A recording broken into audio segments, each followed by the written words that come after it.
And Mayor, you could start.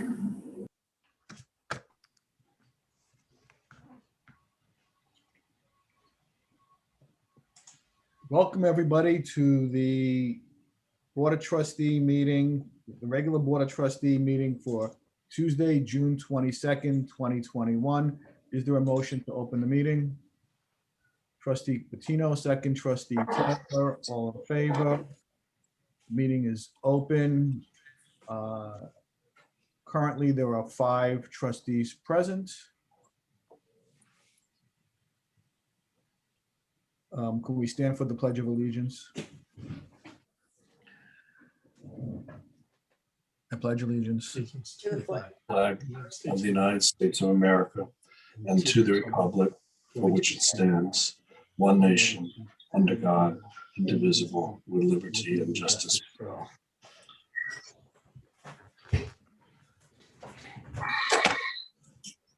So as I said, 5 trustees are present. I'm expecting the other 2 shortly, but we have a quorum, so we can move forward.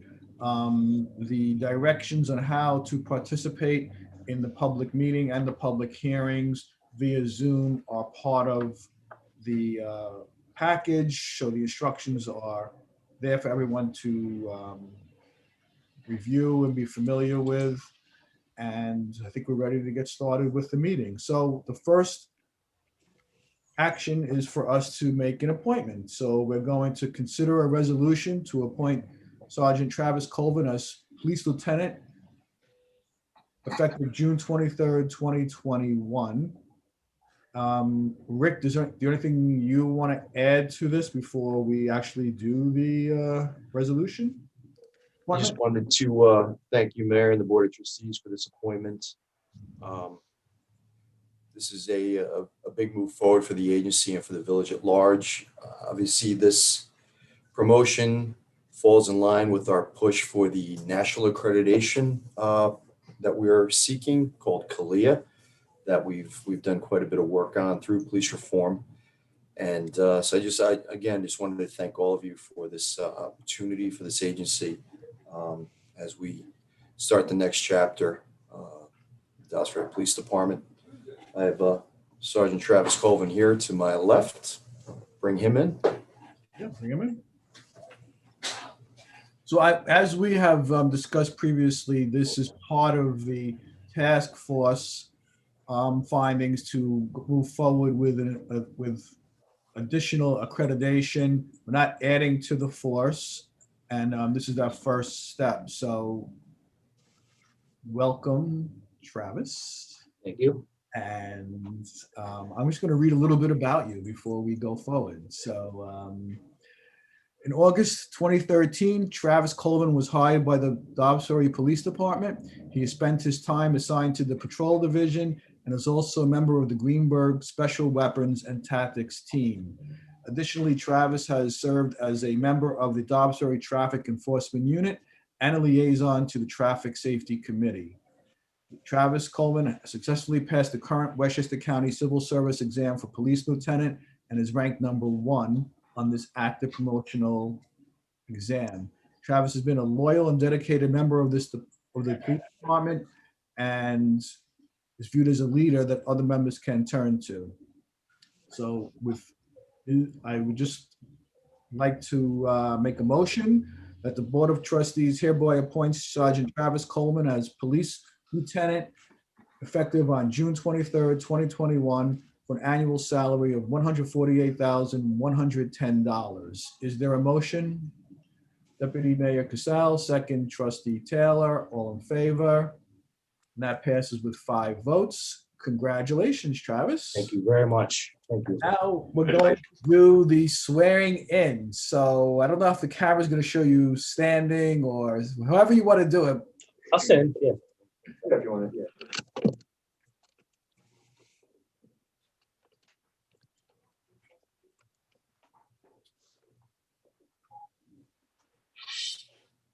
Perfect. Okay. Raise your right hand, Travis. Do you solemnly swear to support the Constitution of the United States and the Constitution of the State of New York and to carry out the duties of Police Lieutenant of the Village of Dobbs Ferry Police Department to the best of your ability? I do. Congratulations. Thank you very much. Thank you very much. You have your family there. Let's see your family. Let's hear you say some words. I have my wife here, Ashley. And Mayor, I'm going to have his wife pin his shield to Okay. his uniform. Sure.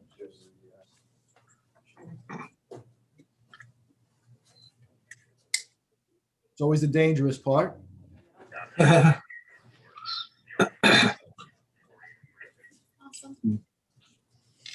Congratulations.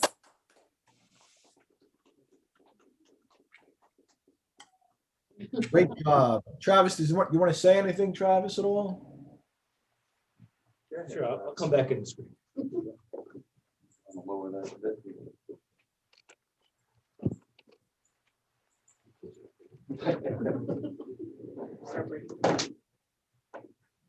Mr. Mayor, thank you. All the Board of Trustees, thank everybody, the chief, my wife, of course. Without all of you, this would not be possible. And I'm looking forward to what the future brings for this department. And, CALIA, as the chief was saying, is another form of accreditation. And I think it's only going to make us better than what we already are. So again, I thank everybody who was here, these guys down the hall watching the meeting, and excited for the future. Well, it's our pleasure, Travis, and we look forward to great things from you and the police department. So thank you. Thank you. Right. Thank you.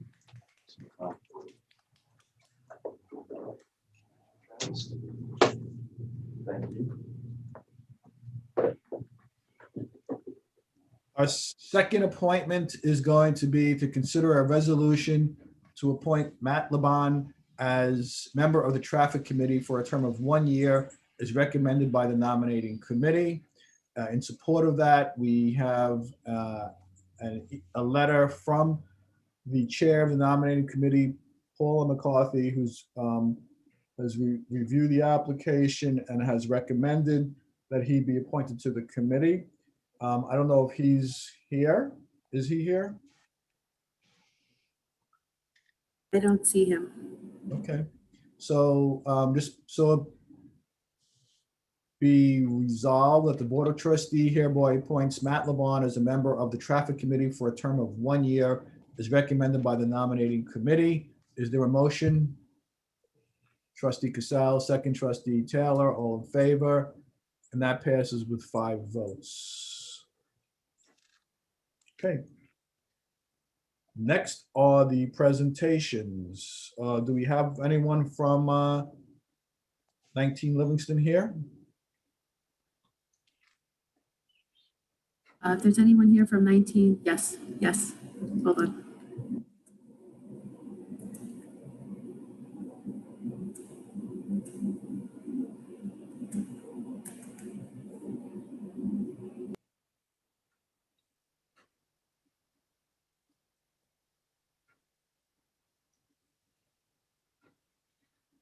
Evening. We have both Suzanne and Christina. Okay. Good evening. I'm Linda Whitehead, partner with the firm of McCullough, Goldberger and Stout. Also with me this evening are Christina Griffin and Suzanne Levine from Christina Griffin Architects. Here representing the owners of 19 Livingston Avenue. We presented to you previously at your May 25th meeting. On a preliminary basis, we've now submitted a formal site plan application and a full EAF, some additional plans and renderings as had been discussed at that time, and are now back to provide you with an updated presentation. In addition, you had asked about a 3D rendering. That has now been prepared. We actually just received it today. And so we will be presenting that to you as well. Just as a reminder, this property is located on the west side of Livingston Avenue. It's the site that was formerly Rudy's Beau Rivage, which some of us remember well. It's approximately 1.2 acres. It has been vacant and unused for several years now. The plan that we are proposing now is for 8 townhouses, each on its own lot.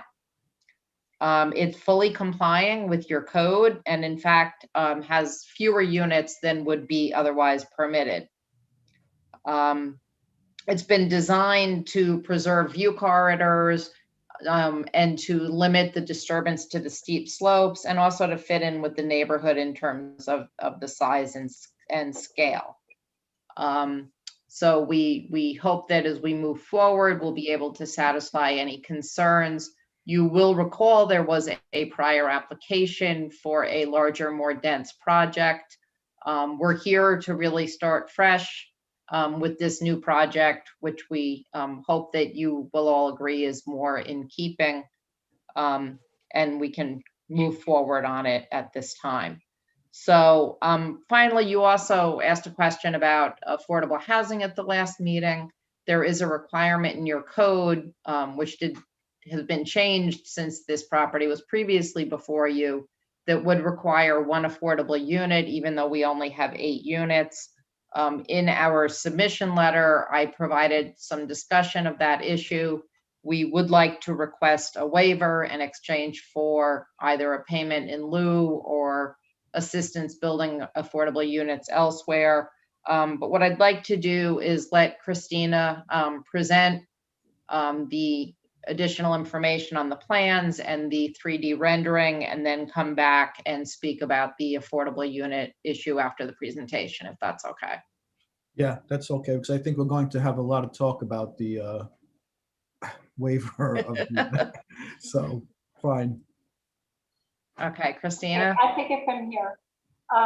Well, does everyone see the color scheme on the screen? Okay. Yes. Well, we developed the elevations to add some color. This is just preliminary, not final at all.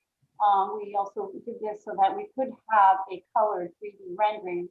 So this is these are just some ideas of what the colors we might add to these units. They're 2.5-story with, you see in the east elevation, they read as 2.5-story with a few steps up, about 18 inches to 30 inches to the front door.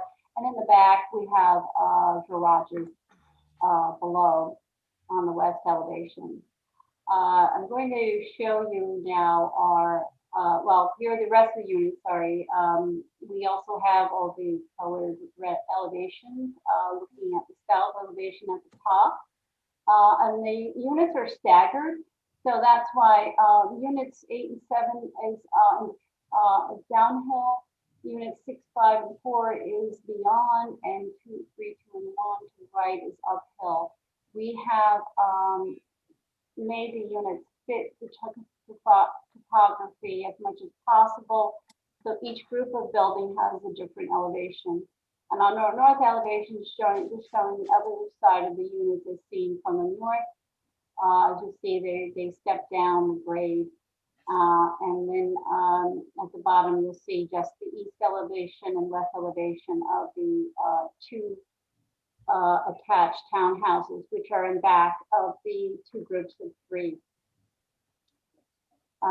So now we're going to just show you a 3D rendering of the design of the units. We're spinning this around as we promised. We would have a spin around 3D. And you can see, if you then come forward to the units along Livingston, there are 2 groups of 3, and they are slightly different heights, fit better with the sloping topography. We have designed these units to come forward towards the front yard setback, but the side yards are very generous. The zone requires only 10 feet on each side. We have 27 feet on the right. We have 14.5 feet on the left. And then between the 2 groups of townhouses, we have an 18-foot wide view corridor. And this is to provide view platforms as seen from a pedestrian walking along the street or from a car, so that there would be opportunities for views in between the buildings, just as you have now when you walk down Livingston Avenue. We're going to go now down the driveway around the back, and I'm going to show you in the very back there is a all the decks that allow views of the river for the unit. And then lower down in the grade is two attached townhouse units. All of these units have been designed so that they are staggered also horizontally, so that the units are break up, because that idea breaks up the mass and gives us less of a feeling of one big continuous structure. And looking down, you can feel the space between the units. We also only have 8 units. I don't know if you're aware, but the project started out with 16 many years ago, and now we're only at 8, and this is only 15% lot coverage when 27% is allowed. And we're also doing this because we wanted to keep construction away from the steep slopes beyond. So we have a driveway that comes down. All the garages are tucked underneath the units. We want all the cars to be concealed from view, seen from Livingston Avenue. We have a parking area for guest parking, and then in the back we have a shared lawn.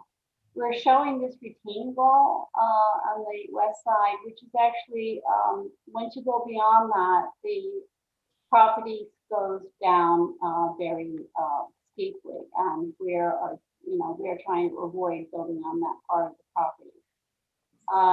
We also have a 3D of the building in the context. This is a view that has been inserted into 3D model taken from Google Earth, and as you can see, there's a variety of different types and scales of buildings: single family, 2-family, 3-family, multifamily. And as you go down Livingston Avenue, you'll see that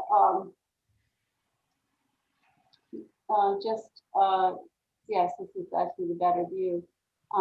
Just north of 19 Livingston is a 5-unit building. Next one is a 2-unit house. And then you have the development of townhouses, which are actually similar in scale to maybe our group of 3 units. And then as you go down the hillside, there are some very large condo developments. So there, and tucked on the other side of Livingston Avenue, are some single family homes, and I think at some point there may be a few 2 or 3 family.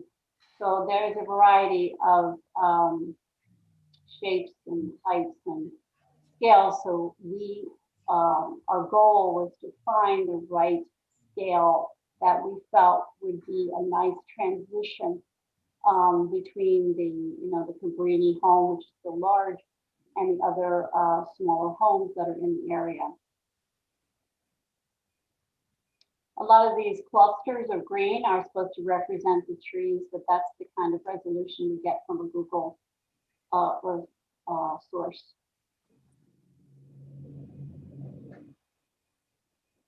So maybe Suzanne, just go in a little closer, please. Yeah. More? Yeah, we can. Well, just to Yeah. show them.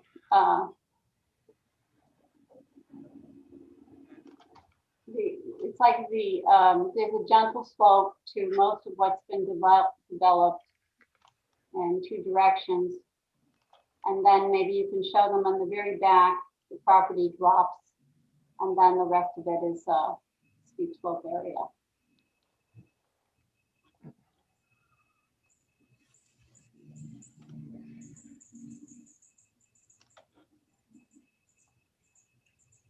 Each buildings have gable roofs, which are very common. You see gable, you see some hip roofs, and there are dormers that come out of the gable roof, which you will see in some of the older homes. It has kind of a modern treatment of the facade, but the proportions, the shapes are similar to a lot of the traditional homes in the area.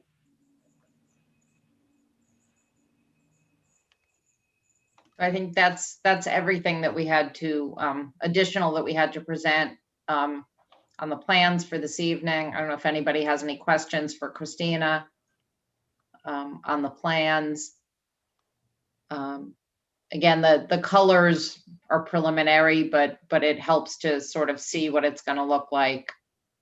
That's obviously going to be subject to some further discussion and review. We thought having the units laid out this way, it provides a nice face to the street, a nice street front, walkability into the village from these units, and just as you drive down Livingston even, and similar to what exists as you go down the street with other houses and townhouses fronting on the street.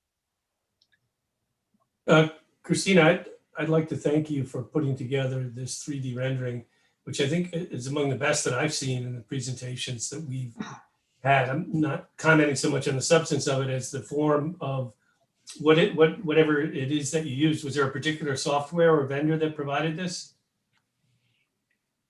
I think our consultant, rendering consultant, uses 3D Max, I believe. We can get you more information. Yeah, we can get you more information if you like. It's just very useful to see, that much context. We've tried so many different ways to do this. Yeah, we're really happy the way we can get the context, get the building in the context this way. And I'll let you know what it is maybe at the next meeting, what we're using here. It's great except for the trees. But, he isn't using, what he isn't using is SketchUp, and SketchUp really meshes really nicely with Google Earth. So you really get a seamless look to it. So that's why we have a little bit of distortion here, but I think it's it really does give a good sense of the context. The breadth of it is very useful, at least to me. Yeah.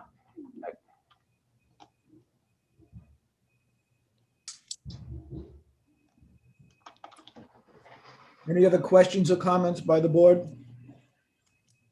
Yeah, I have a comment. I think it's more apparent in the three-dimensional view than the site plan, but because of the way that Livingston is curving there and those two setbacks, from the approach sort of south to north, there it does appear to be a sort of street wall, which is part of what the intent of the view corridors is to avoid that sort of street wall and sort of reproduce something along the lines of those two houses that are immediately adjacent to the north, where there's sort of there's ample space between the two, so that there are views of the river between the structures. So I know that the planning board will look at this thoroughly as they did the previous application for the site, but I think that that's the thing that strikes me now as being potentially problematic from this scheme. So I think we will show the view corridors and the view platforms as required. Sure. The concern by keeping the development more towards the street and towards the front, it significantly reduces the steep slopes impacts. As you saw, the property slopes down rather precipitously in the rear. So with this design and the use of that wall, we've really avoided that very steep sloped area completely. We're just not touching it. It just makes the site easier to work with. And obviously it's in everybody's interest to reduce the impact on the steep slopes. But we will be, providing additional information on the view corridors. Anybody else? Well, There an intention when we get to the discussion affordable on- housing issue, Oh, there we go. Thank you. I have comments on that one. I'm sure we're going to have some discussion. Yes. Okay, so if that's all on the plans, we can move on to that discussion. So, we looked at this pretty carefully. I've got a fair amount of experience in dealing with affordable housing and projects that include affordable housing. Have seen some things that worked and some things that don't work. Your code, as you know, requires that the affordable units be the same bedroom count. Here our 8 units are identical, or it would be 7 if there was one affordable. So they're all 3 bedrooms. They're all about 3,400 square feet.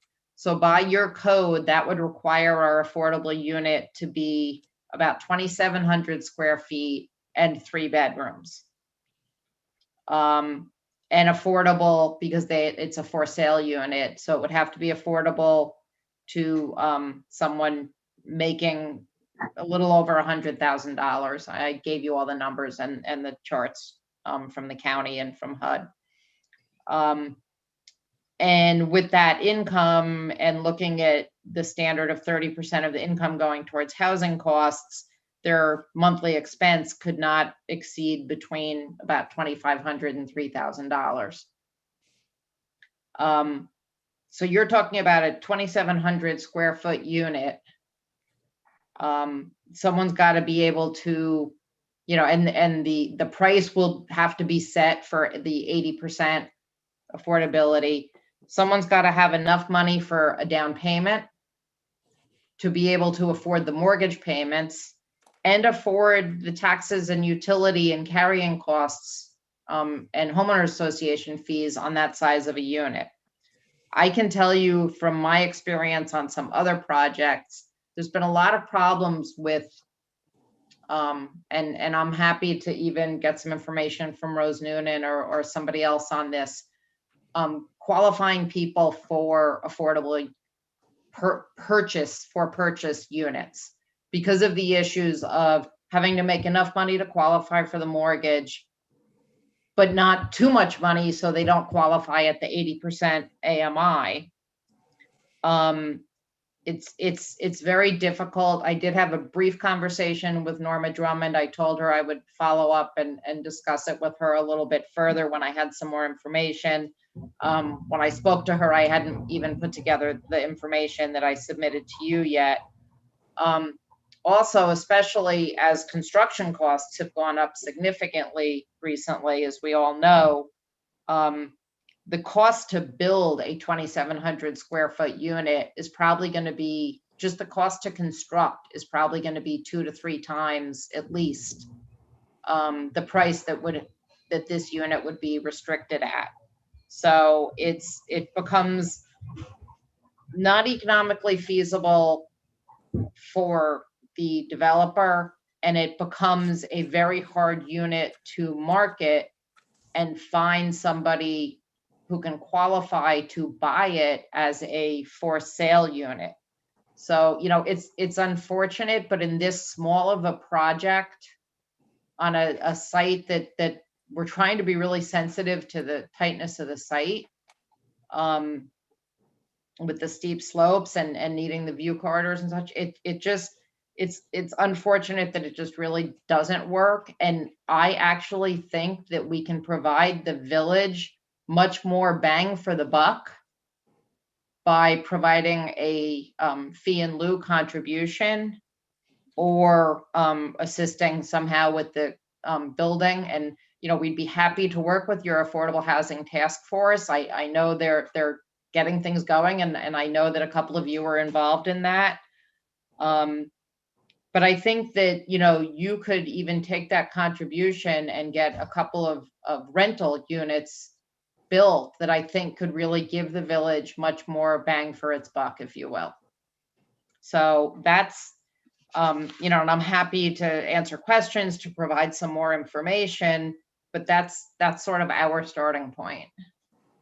I appreciate your points. I mean, we've always considered them, but just a little brief history. We revised the affordable housing regulations, I think it was about 2 or 2.5 years ago.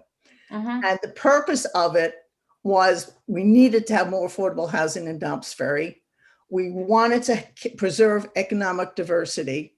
And we also tied it to developments because we were trying to limit exclusionary, some forms of exclusionary housing. What else did I say? The option for the waiver, actually, at the time we were revising the law, we were looking at not having that at all.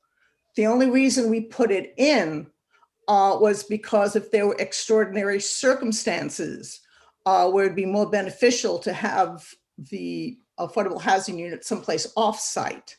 And that's not, I mean, it's just an economic reason for you right now. I mean, the transportation's there, the accessibility to the downtown is there. I mean, this is like a perfect area for affordable housing. And I do appreciate what you're saying about the price and all that.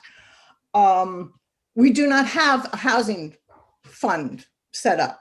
So a payment in lieu of, an actual payment in lieu of affordable housing is something I think that most of us on the board and most of us on the Affordable Task Force are not in favor. We have no means of facilitating that. So we really need to look at this very hard as to what you could conceivably put there or what an option, a comparable option would be. We are not in the building business in Dobbs Ferry. We do not build housing. So we would need to look at that. So those are just, and I appreciate what you're trying to do and I appreciate your offer and all that, but you also have to understand there's another side as well.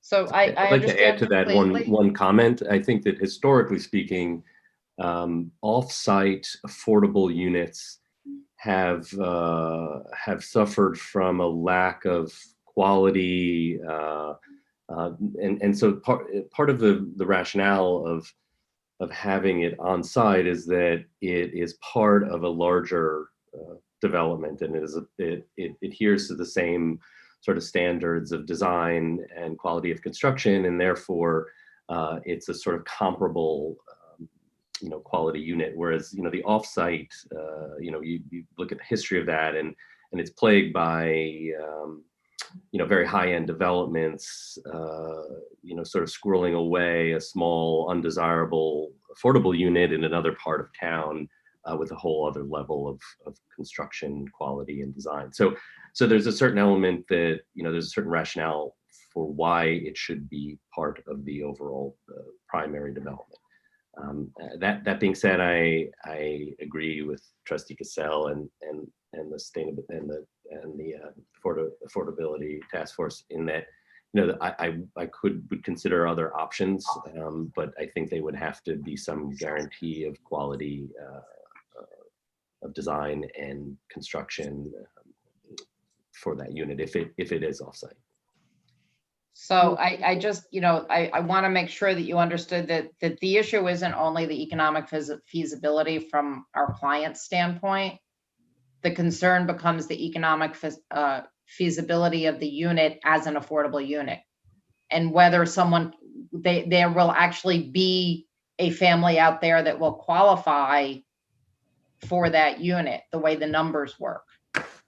And I've experienced this in other projects. I experienced it in a for sale project that was all affordable, where we had trouble selling all the units because they had such a hard time finding people to qualify.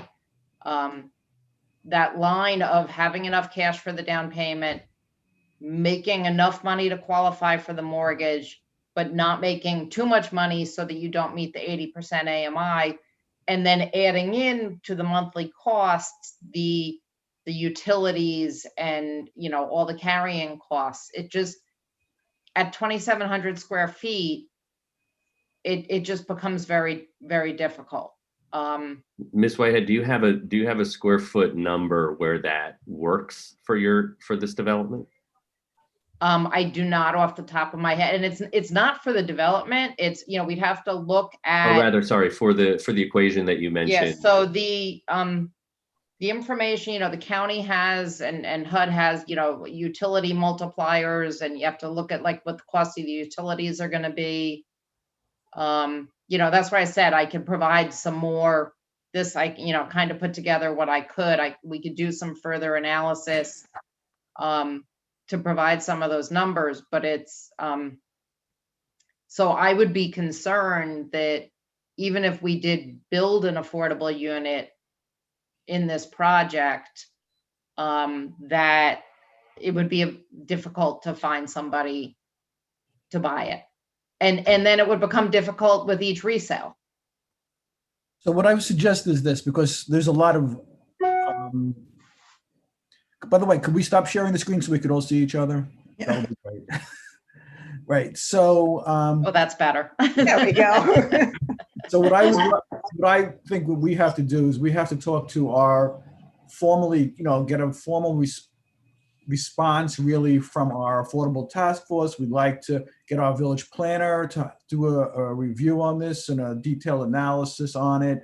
We'd also like to see what, you mentioned Rose Noonan and the Pace Law Center. We'd like to get their take on it, their analysis on it. So, I mean, I think there's a lot of more work that has to be done before any of the Board of Trustees is ready to make a decision on this issue. Sure. And I've worked with Rose on a number of projects. I've worked with Norma at the county. I'm happy to, talk to everybody who's involved.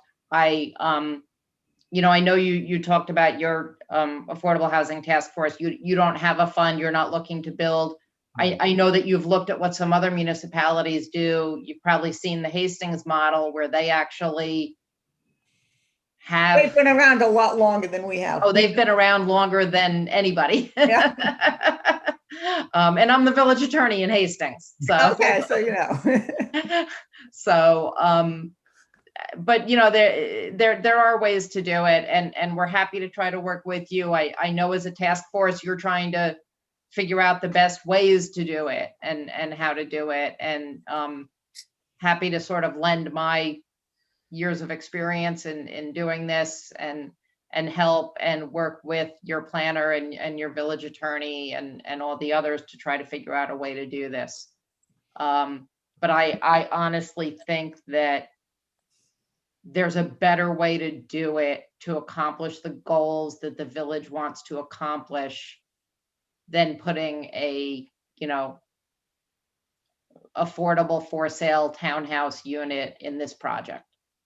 But the location is great for affordable because location's great. It leads to economic diversity. So those are things that are really important to us. So it ticks off two big boxes right there. So, that's why we'd be extremely reluctant to move it someplace else. I understand that. I understand the location, it's walk to town, it's walk to transportation. That part I do understand. But you have to look at the whole picture.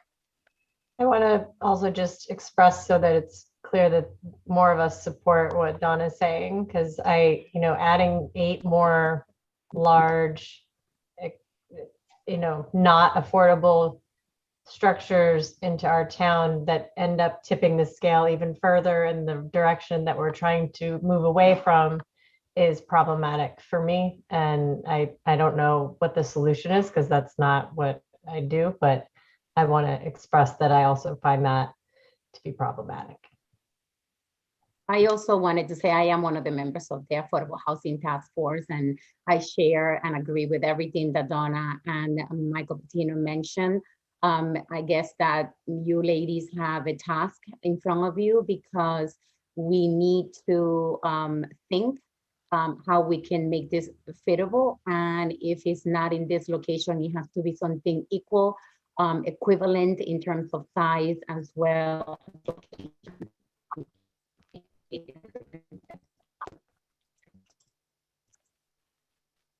We're losing your audio, Mara. We can't hear you, Maura. I think she froze. Yeah. Say something, Maura. Sorry, I'm having internet issues, I guess.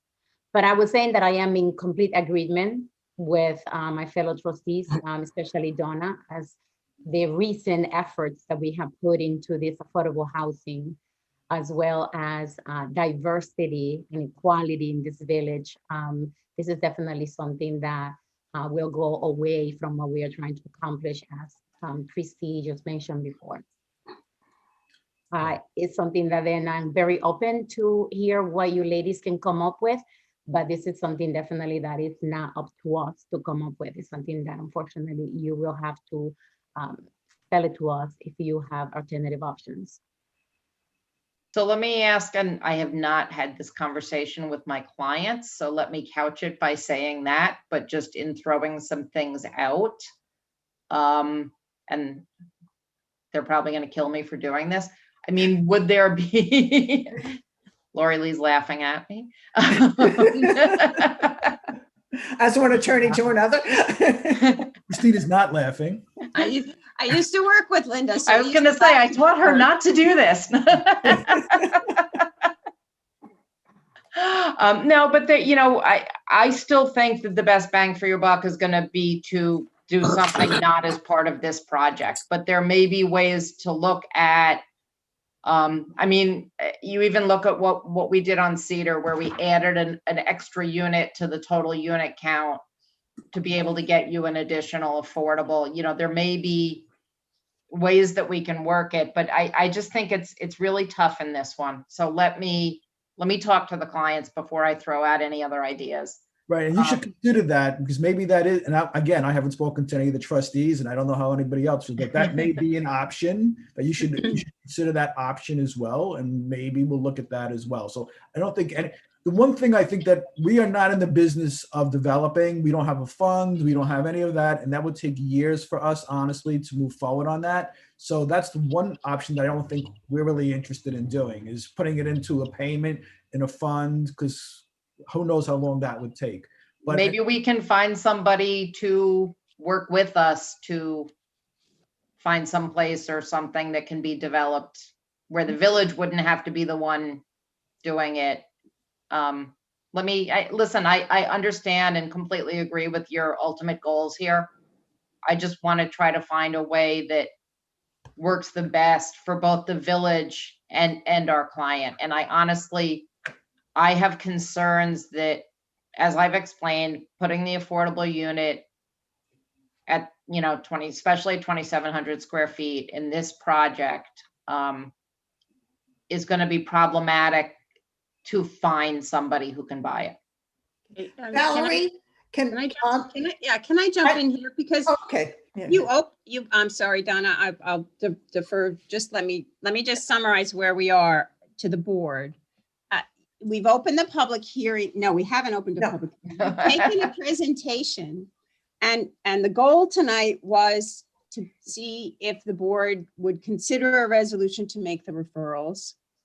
It's obvious that this is a question that has to be answered before those referrals, because if you cannot find a way and you must place the unit on this property, it will change dramatically this site plan. It doesn't make sense to send a concept, as maybe we've done in the past, up the line and have it come back without clear advice. So if I may suggest, you have your planner here tonight.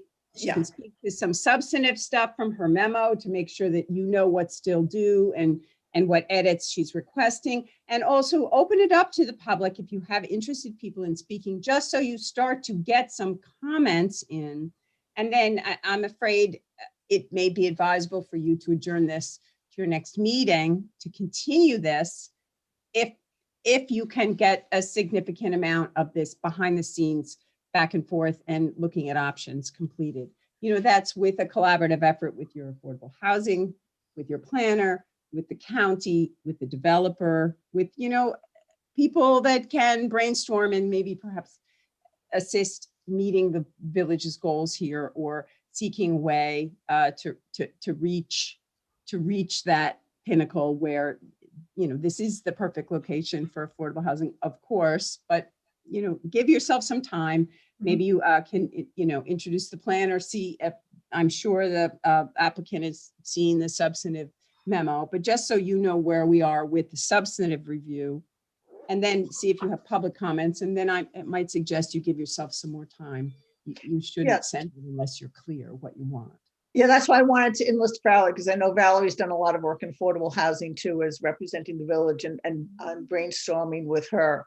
And our next meeting is what, the 13th. So it's a couple, was that 3 weeks? Right. So do you think, Linda, that we can put it all, you'll have that all done by then, or should we? So, obviously we want to keep this moving as quickly as possible. We were hoping to get that referral tonight. That's I not gonna understand happen the tonight. issue. Happening tonight. Yeah, or maybe at least, I don't know if you would still want to do the lead agency circulation. I think there was like 2 corrections that Valerie requested to be made in the EAF that could obviously be done in a day or less. So I don't know if you would still, consider just doing the lead agency. But I will try my best to have these discussions and see if we can come up with some ideas before your next meeting.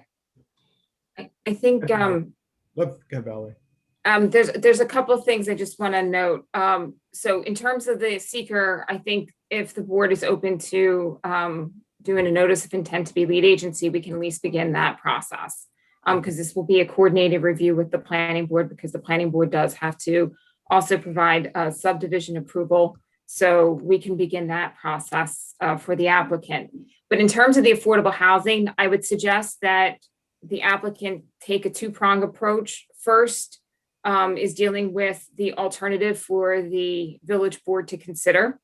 But the second also, there is some very specific findings that if the village board is going to waive the affordable housing requirement to develop on site, that they really do have to prove or provide information that including the affordable housing unit on site would render this particular application financially infeasible.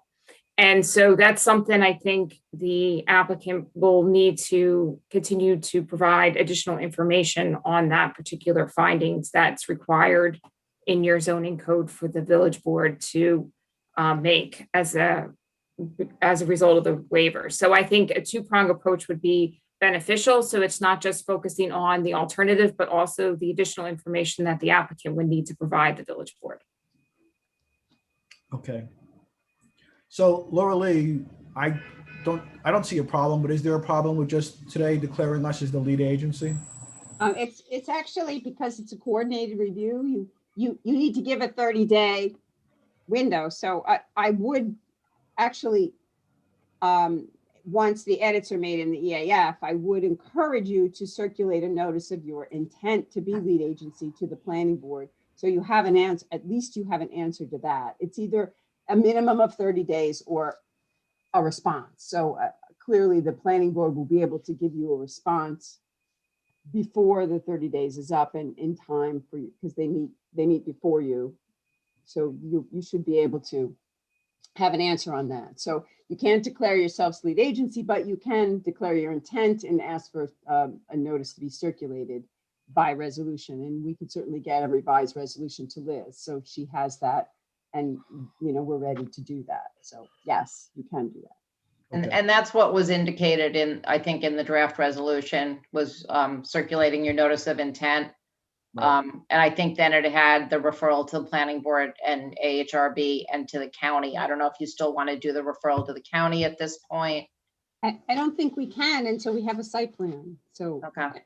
if honestly, if you cannot reach terms, we're gonna have to find a way to get an affordable unit on this project, and that's a dramatic change to your site plan. So it really wouldn't make sense rationally, reasonably to do that. So we'll wait.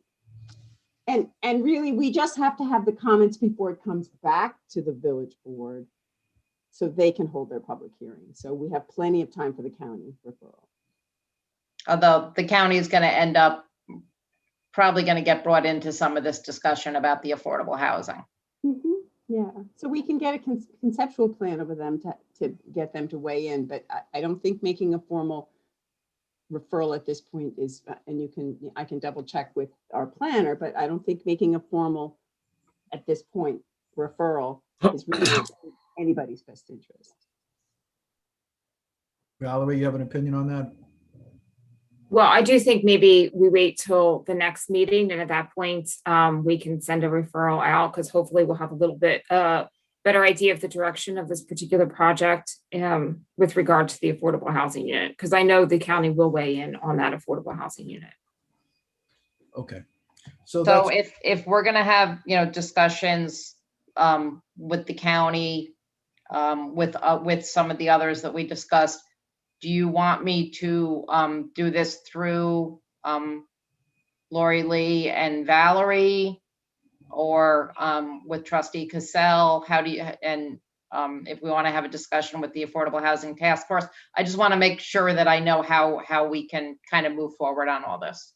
well, Well, I think it's important to get the county's input as soon as possible. So I think with Valerie and you moving this forward, and then we can loop in the Affordable Housing Task Force. We can keep them apprised of the suggestions.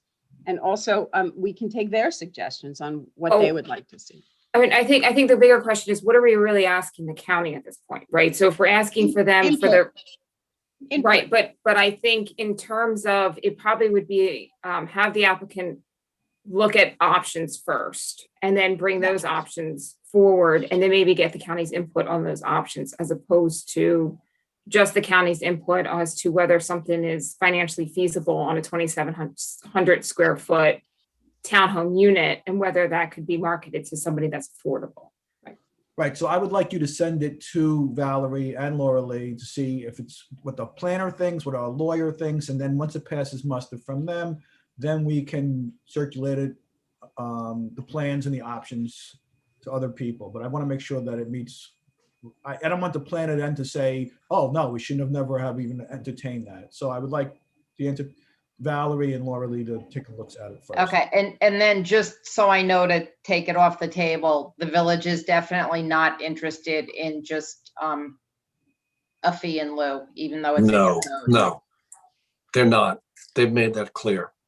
So honestly, we have a very long agenda, Mayor, and this was supposed to be relatively brief. I know it's an important project, but there's more work to be done by the applicant. I think they should do that and come back. Yeah, well, we knew this was Okay. gonna be, once we saw this request, we knew it was gonna be a hot button issue, right? So, and I know that you have consultants, so you know what, I'm willing to make that resolution right now so we can make a resolution declaring the Board of Trustees, directing circulation of a notice of intent.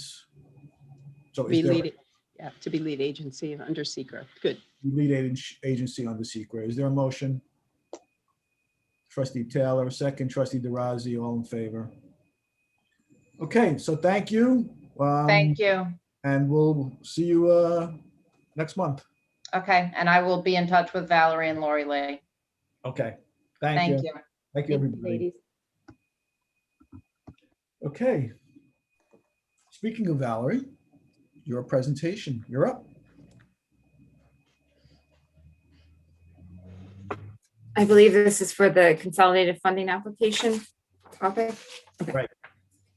All right, so the New York State Consolidated Funding Application grants are available now, and they're available to have submissions for, this would be for the 2021 round 11 competitive funding. The applications are due July 30th. We took a look at, in consultation with your village, interim village administrator, as well as looking at your 2021, 2022 departmental capital requests. We identified potentially 3 projects that the village board might want to consider submitting for the consolidated funding applications. The first deals with your comprehensive plan. As you know, back about a little over a year ago, you sent out a request for proposal for a comprehensive plan update, and those proposals came in somewhere in the range of $130,000 to $200,000. The CFA grants actually do fund up to allow for state maximum assistance requests for up to $100,000, and you can get 90% of the total project costs can be covered through the grants. And so one of the thoughts that we had is, if the village board is actually interested in potentially updating your comprehensive plan, that we could submit a grant for, anywhere between, and again, this is where we can have that conversation as to what range you would like to submit for, but I would suggest somewhere in the range of no more than maybe like $150,000 would be the total project cost, and then maybe a 50-50 split. And the reason why I'm saying the 50-50 split is because the state actually ranks higher to some extent applications that are when communities are coming in with actual cash matches for particular applications, as opposed to somewhere where they're just looking for an in-kind match. Also, I have noticed over the years that the state tends to provide matches somewhere in the order of $50,000-$60,000 for comprehensive plans. So I think that if you're looking for somewhere in the order of requesting $75,000 in grant funding, you're kind of hitting that sweet spot that I've seen over the years. So that's one particular project that you might want to consider. The second is dealing with the High Street Park restoration. This particular project, as you're aware, the park itself needs restoration, dealing with the stairways, creations of walkways, lighting, and then also development of a sitting area. I've actually been in conversations with Suzanne, who's your landscape architect, and the 2021 capital projects report actually has a budget of somewhere between $75,000 to $130,000. We actually found, and these were based off of 2014 bid requests, and we actually did a little bit of research since then, and Suzanne and I have been speaking over the last couple of days, and we believe, based upon the current, factoring in 2021 costs, along with the overall scope of work for that particular site, you're probably looking at it on the order of about $300,000 instead of $130,000. So, and that's mostly because of the increase in construction costs from 2014, but also in addition that there has been a number of years now that particular park has been in a little bit more of disrepair, and so the cost would probably go up as a result. The third project is the Gould basketball court. Valerie, I'm sorry, Valerie, yes. could you go back on that last Sure. one? You're projecting 130,000. That was in the $130,000 was in the actual 2021 capital requests. Yeah, but what's the village's match on that one projected?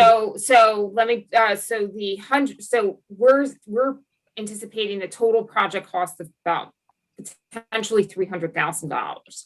The match itself, the grants are capped at $500,000, and that's a 50-50 a match. So if you went in for a $300,000 project, you would ask for $150,000 in grant funding. I don't know if this helps or not, but there is a plan in existence that was done by somebody on the CAB a couple of years ago for High Street Park. There was a whole design plan. I don't know whether the building department has it or whether somebody in the CAB still has it. So I don't know if that would help at all if a plan is already in existence. And we can look. I have to throw that out. It might not be applicable, but I just right. It out. So we have the plan based upon the 2014 bid documents. And that plan was actually created by, I believe, Han Engineering. We have one from Neil D. Pasquale someplace. Okay, so then that's another, that is clearly will be another plan. And we can take a look at that too. So I think in terms of, tonight's conversation, clearly we're still working on trying to find that target for the overall costs for that particular project. However, we are looking to see if this is something of interest to the village board, and if so, get a little bit of feedback as to, the overall cost range, and then I can work with Suzanne to sort of develop what that particular work would entail. You just go back, because did you mention that we have part of this in the budget already for High Street? No, I believe it's capital request. I don't think anything has been authorized. Got it. Okay. So at the end of this discussion, Jeff is here as well. So as you consider these, we want him to be able to identify source of funds for you. So we make sure that the funds are available. We're actually sitting down. I canvassed all the department heads. I asked them to submit a wish list and also all the capital needs going forward. We're going to come up with a more comprehensive 10-year capital project, which is going to balance off your existing debt service and the debt service as it's paid off. So you have an idea what the cash flow would be on the total project situation. But we don't have that done yet, so we're working with what we have. And at the end, Jeff can identify source of funds, and then you can decide how you want to handle these. These CFA grants are due the end of July, I believe, right, Valerie? Yes, they are, but it would mean that you would have to pass resolutions by at your next village board meeting, which would be July 13th, which is why we're having this discussion tonight. And it would give us a little bit of time to kind of specifically focus in on the overall costs for the individual projects. Okay, sorry to interrupt. Go No, ahead. not at all. The third project is dealing with the Gould Park basketball courts and lights. So again, in the capital requests report, there was a cost estimate of $125,000. I have also reached out to Kendra Garrison and had a conversation with her earlier this week. And so those costs actually were associated with the resurfacing of the existing basketball court as well as installation of lights. And the resurfacing was based on costs that she received. And so that's how she came up with about $125,000 for that particular report. She also reached out, she also had some additional cost estimates from Han Engineering dealing with actually tearing up and replacing the basketball court. And those, and also addition of lighting. And that cost actually came in around $300,000. So again, there are differences in the approach. One is resurfacing the existing basketball court. The other one is actually tearing up and replacing the existing basketball court. So, but again, it's for discussion purposes. You're looking at somewhere between $125,000 to $300,000 project, depending on the scope of the ultimate project for that particular basketball court. And again, this would be a 50-50 match for the grant program. Okay, thank you very much for that. That's really informative. So if I can just interject, for each of these, Valerie, you're projecting a possible municipal expense of $150,000, as I see it, right? That's correct, except for the comprehensive plan would probably be less, maybe about $100,000. Yeah, I mean, but you said, right. So $100,000 from the village for the comp plan, $150,000 for High Street, plus or minus, hopefully probably minus, and then $150,000 for Gould Park if you're going to completely replace the basketball and also do the lighting.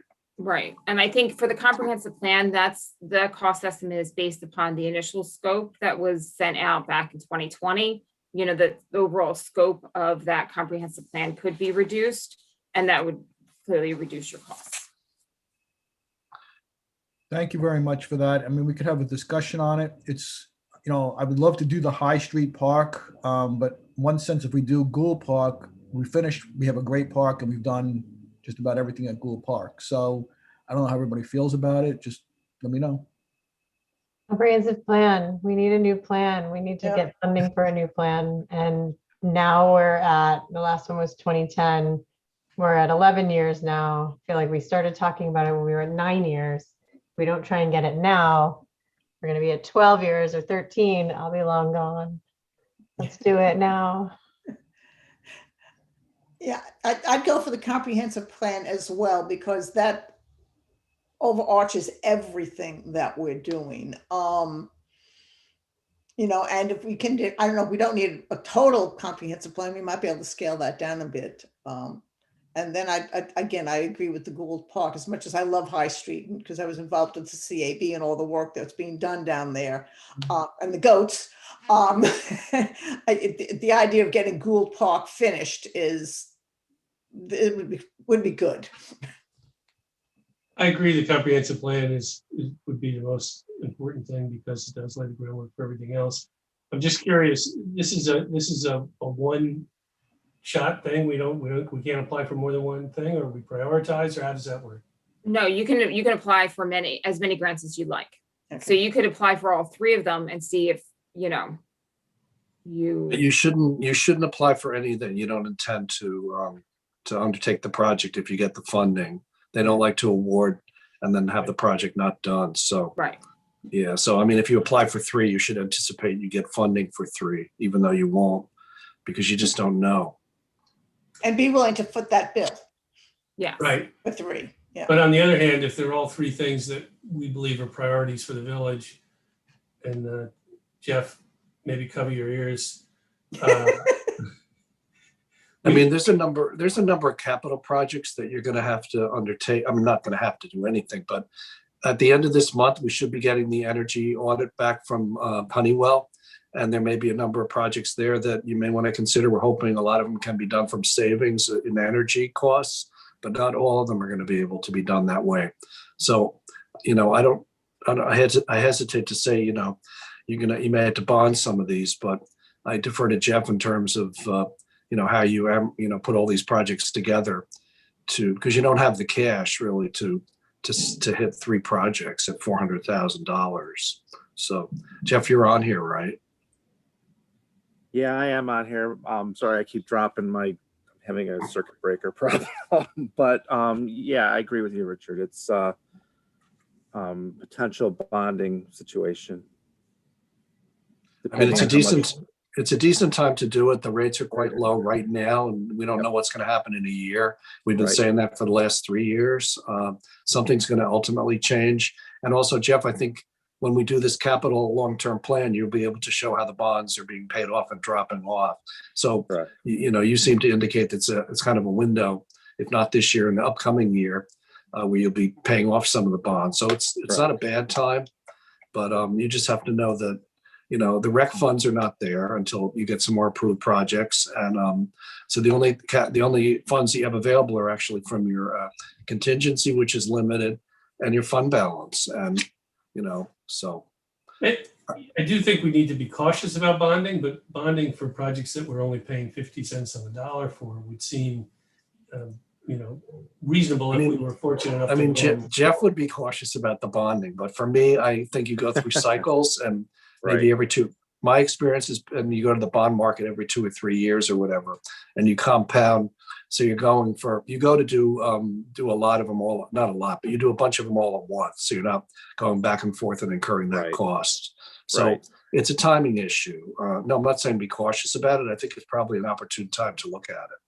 But you may be combining it with some other things. Money, you know, at 50%, it's very wise. Yeah, you may be combining them with some other things, such as at Village Hall, you know, the roof needs to be done. We're going to do HVAC work when Honeywell comes in. There's some other structural issues that need to be dealt with. You know, there's opportunity to add comfort stations both at Memorial Park and also at Gould Park. So you have a building there that's sitting there, could be renovated, but that's a whole nother capital project. So you have an opportunity to put a bunch of things together. So. What about the bridge? Just before I didn't want to mention the bridge. Let's just stay with these topics first. So I just want to know, Mike, where you feel about it, more what you feel about it. I'd be in favor of all 3, just given of applying for all 3. It's unlikely we'd get them. If we did, then we'd have to go the route that Richard just mentioned. I think that's a sensible approach. Laura? I agree with Michael, and of course, the order in which we hopefully will get them. Definitely, Gold Park is in top of the list, but I also believe that our vision plan is a significant element that impacts so much, as Donna stated, everything that we are working on right now. So those are my 2 top items on that list. 2 top being Gould, then the plan? The plan and then the Gould. Yeah. Okay. And so I just have one point of clarification, or 2 actually, for Valerie. These are not one funding entity. These are multiple entities. So we could get all 3, unlike CDBG, where it's 3 projects presented before one funding entity. This is a different situation, correct? That's correct. However, you know, I will just note that Gould Park is also getting funded under CDBG. So I don't know if, you know, if we are really going to move forward with the basketball courts. I know CDBG's due this Friday, but, you know, Elisa, maybe you and I can talk offline. I mean, because that might be something if as another potential application to CDBG as well, like just covering both bases. I don't know if that's even possible at this point, but no. Okay. But, and also the basketball court, just to clarify, because I know Kendra's on the line and she might say that, but the $300,000 figure, I believe, was to not only redo the whole thing, but it's actually to make it 2 courts and No, reorient it. no, there's another. I didn't read it. Oh, that's a whole Kendra and I nother did one. it. That's a whole Okay, nother sorry. thing, and that's double the cost. So we didn't even bring Okay, that up. sorry. Okay, never mind. Valerie, we don't have to decide until next meeting. Is that correct? That's correct. Okay. But next meeting you will have, if ultimately we can have some resolutions prepared ahead of time, because you will need to pass those resolutions at the next meeting. Okay. So even if you don't have the decisions, we can have resolutions ready for you in case you decide to move forward with one or all 3. The majority definitely seems wants the plan, so we should prepare that resolution for the plan. And then we can talk about, if we want to do all 3, how that would work financially. So, but definitely the plan. And then you could prepare one for the all 3. In the meantime, we'll talk about it and get some more numbers and we can go from there. Okay. Okay. Anything else on this? Okay, thank you, Valerie. It was a great memo. I really appreciate it. Yeah, and I'll circle back with both Suzanne and Kendra, and we'll get some final numbers and a little bit more specifics to the board so that you have a better sense of the ultimate scope of the projects. Yeah, okay. Thank you very much. You're welcome. Okay, on the agenda was a presentation to be made by Robin Larkins.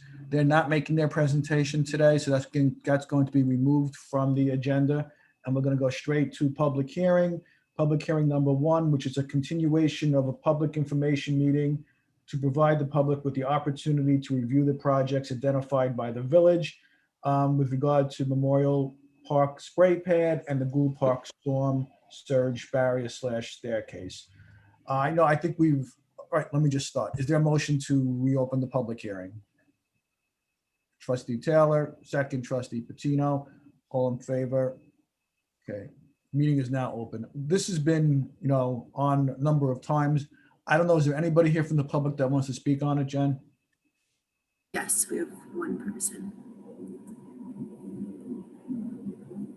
Rob, can you hear us? Yes. Hi, everybody. I just want to, Wait, Rob, I'm sorry. Can you state your name and your address for the record? Sure. Rob Aaron, 10 Cricket Lane, Dobbs Ferry. I sent in a couple of emails already, both to Richard and Elisa, and also to our village engineer as well about the staircase going down to Gould Park. And I guess I was not my writing was poor. And so I don't think my points got across. So I just want to make them right now, which is that in the spirit of our complete streets law, which I know doesn't specifically apply to this project, but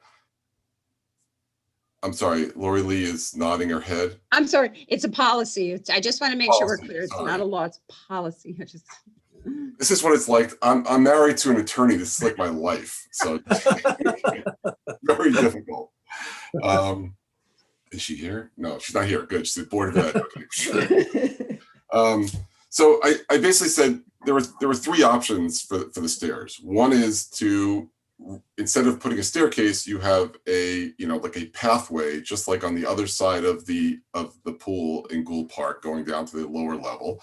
If that's too expensive, then build the staircase, but create some kind of ramp for strollers and bicycles, some kind of paved along the staircase. And I sort of gave some examples of that.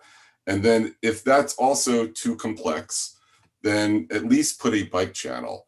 The option 2 and 3 really don't cost anything because it's just you're putting the concrete in anyway for the stairs. You're just adding these other facilities that maximize the number of types of users who could use that staircase. Instead of just pedestrians, you then have like a parent pushing a stroller, or if somebody just wheeling a bike. As to the issue of, well, there's a bike entrance around the corner. I do want to point out that in Dobbs Ferry, it is illegal to ride a bicycle on a sidewalk, period. Not about, not under 14. No, there are no exceptions. So a person riding a bicycle will then have to go onto Ashford Avenue, get to the traffic light, which there's, again, no protected bike lane, make a left turn onto Washington. That turn is kind of crazy. And so you're talking about navigating 200 extra yards, okay, which doesn't sound like a lot, but it is. So I think we could do this very, basically non-cost item to the staircase and provide more people access to the park. That's it, folks. Thank you very much for your time and for all you guys are doing. Thanks. So Laura Lee, my question is, can we pass it without getting into the specific detail of the staircase / path? You can, because the resolution that's before you has the necessary language in order for you to choose this as the project in question. Okay. And I actually looked into it and sent around some photographs and samples of pretty simple bike channels. And also the last time we had this on the agenda. So I don't know that it would take a tremendous amount more work, but it does look like it's made out of the same materials that you're already having in the field. So there is certainly the option to look at adding this ramp channel option for this location. Okay, so Jennifer, is there anybody else who wants to speak on this? Okay. No, Mayor. So is there a motion to close the public hearing? Trustee Taylor, second trustee Patino, all in favor. The public hearing is closed. I know it's later on, but let's just move on and forward with it now. So let's move on to the resolution.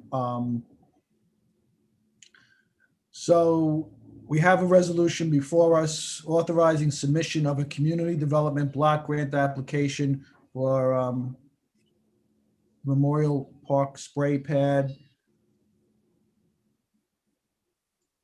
And I'm just going to read the last part of it. Be it further resolved that the Board of Trustees, the Village of Dobbs Ferry does endorse authorize the village administrator to submit an application for $161,164.08 in community development block grant funds for construction of the Memorial Park spray pad, and upon the funding of said amount, commits to provide the required 50% match of $164.08. Is there a motion?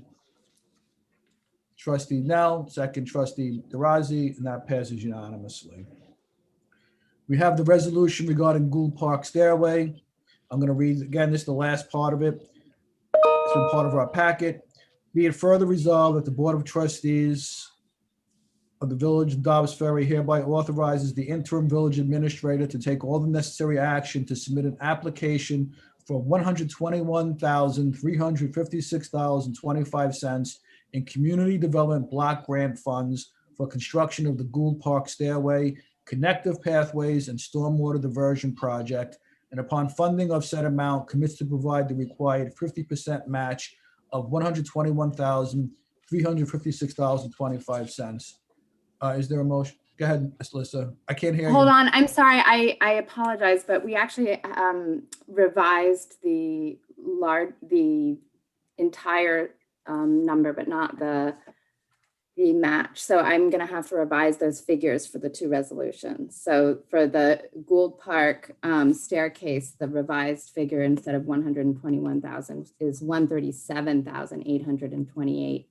And the revised figure for the spray pad is 154,000.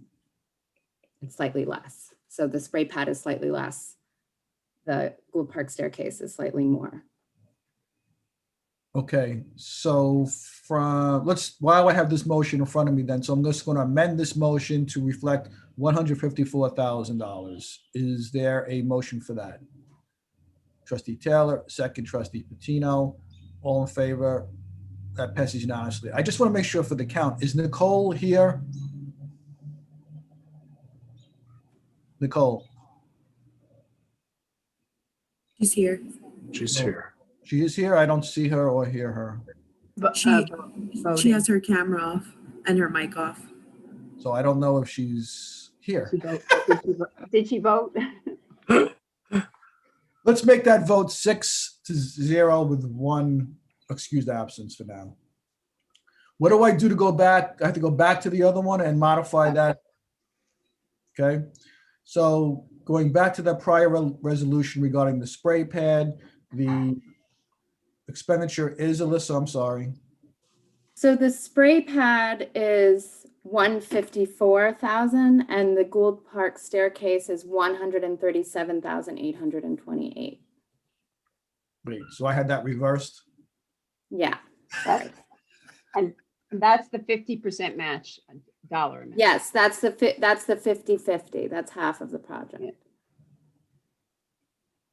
Okay, so the memorial spray pad will cost, go ahead, tell me. The memorial spray pad, we're asking for $154,000. Okay. Is there a motion to change the prior authorization to 154,000? Trustee DeRozzi, second. Trustee Nell, all in favor. Including Trustee Sullivan. That passes 7-0. Now, let's go back to the Gould Park to amend that request to. 137,828. Okay, is there a motion to amend it as outlined by Alyssa? Trustee Taylor, second. Trustee DeRozzi, all in favor? That passes 7-0. Okay, done, hopefully. Thank you. Sorry. Thank you. It's okay. It's okay. Okay, so let's move on to the public hearing. Number 2, continuation of public hearing on the proposed zoning code and map amendments as recommended by the planning board. Is there a motion to open this public hearing? Trustee Nell, second. Trustee Taylor, all in favor? The public hearing is now open.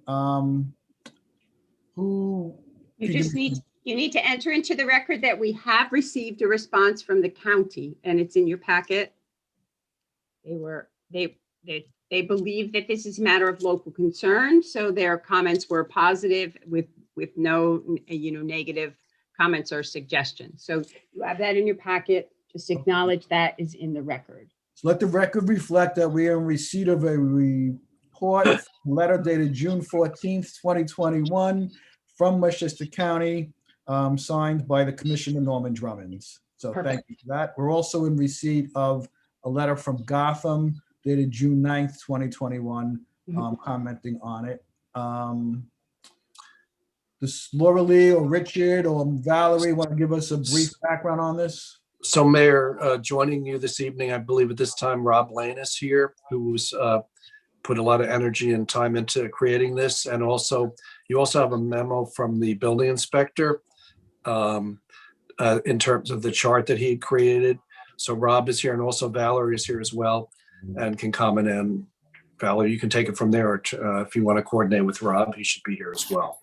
Where's the thing from the building department? I didn't see that in our Yeah, packet. I don't see anything from the building department either. There's a memo which we can decide what level of detail we want to get into this evening. There's a memo from Ed describing in more detail the changes to the zoning, some of the dimensional and measurement standards that are actually in the zoning tables that are in the appendix to the code. I'll give like the world's shortest review, and which is there's kind of several components here. I think the easiest and the most trivial in some ways is a map change, 2 map changes that have to do with the boundaries that are between some of the districts, where they were sort of misdrawn probably when the code was redone some years ago. And so we're suggesting that the boundaries between, in particular, the MDR 1 zone and OF4 zone that's currently not down the center of Maple Street actually should be in the mid block, so that the kind of change, so that the 2 sides of the street actually have the same kind of zoning. Similarly, there's a similar condition in that same general geography that has to do with the boundary between the MDR1 zone that is along Livingston and the B zone, which is the Broadway zoning. And again, we feel that both sides of Route 9 Broadway should be constrained by the Broadway zoning. It makes sense, and it conforms with the physical pattern that is there. So those are the map changes. The second thing that's part of this package are a set of character guidelines for Palisade Street. I won't review them now because I think you all have reviewed them since a previous meeting when I presented. I had a very productive meeting with Trustee Patino, who had some thoughts about how these could be improved. Those changes were made, and that was circulated to you all earlier. It's not. I don't have it. I'm sorry. Well, I don't think it's in the packet either. I don't have that either. No. Okay. No, last I heard, Trustee Patino needed a little bit more time, so we were anticipating taking the comments and then adjourning, but Oh. the board doesn't have it. Okay, because I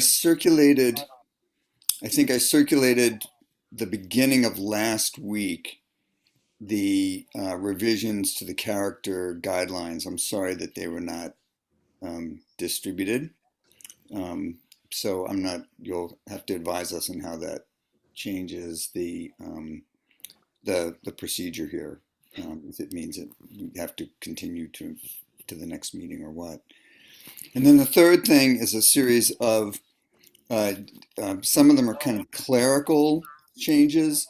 Some of them are more substantive changes to the dimensional tables that are in the back of the zoning code. And in particular, as I refer to the MDR2 zone, which is Palisade Street, it's the same place for which we wrote the character guidelines. And there's an issue of raising the coverage there to better reflect the existing conditions, and an issue about how the height is to be measured there.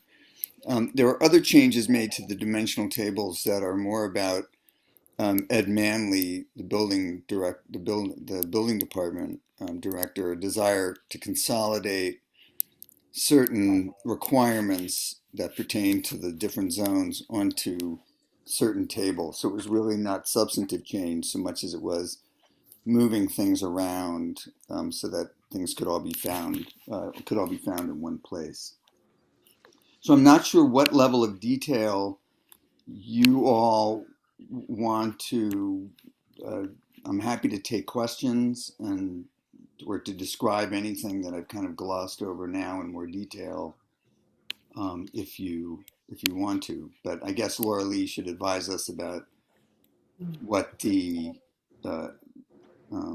implications are of not having circulated the updated character guidelines. There's no information regarding the map, new information regarding the map changes or the changes to the tables. I mean, Ed sent out a clarifying memo because he couldn't attend this meeting, but the substance is the same. I don't think we have I the agree. memo. Do we You have the don't- memo? What I'm saying is you don't need, the memo was to help me describe what is already, you all have seen. It doesn't represent new content. Yeah, the memo didn't provide any opinions one way or the other. It just. No, or change Right, anything. It right. strictly says, here's what we did on this table, here's what we did on this table, but those things have not changed. What Okay, about but the there- character guidelines? I mean, Yeah. isn't that So- something that you're asking us to vote on?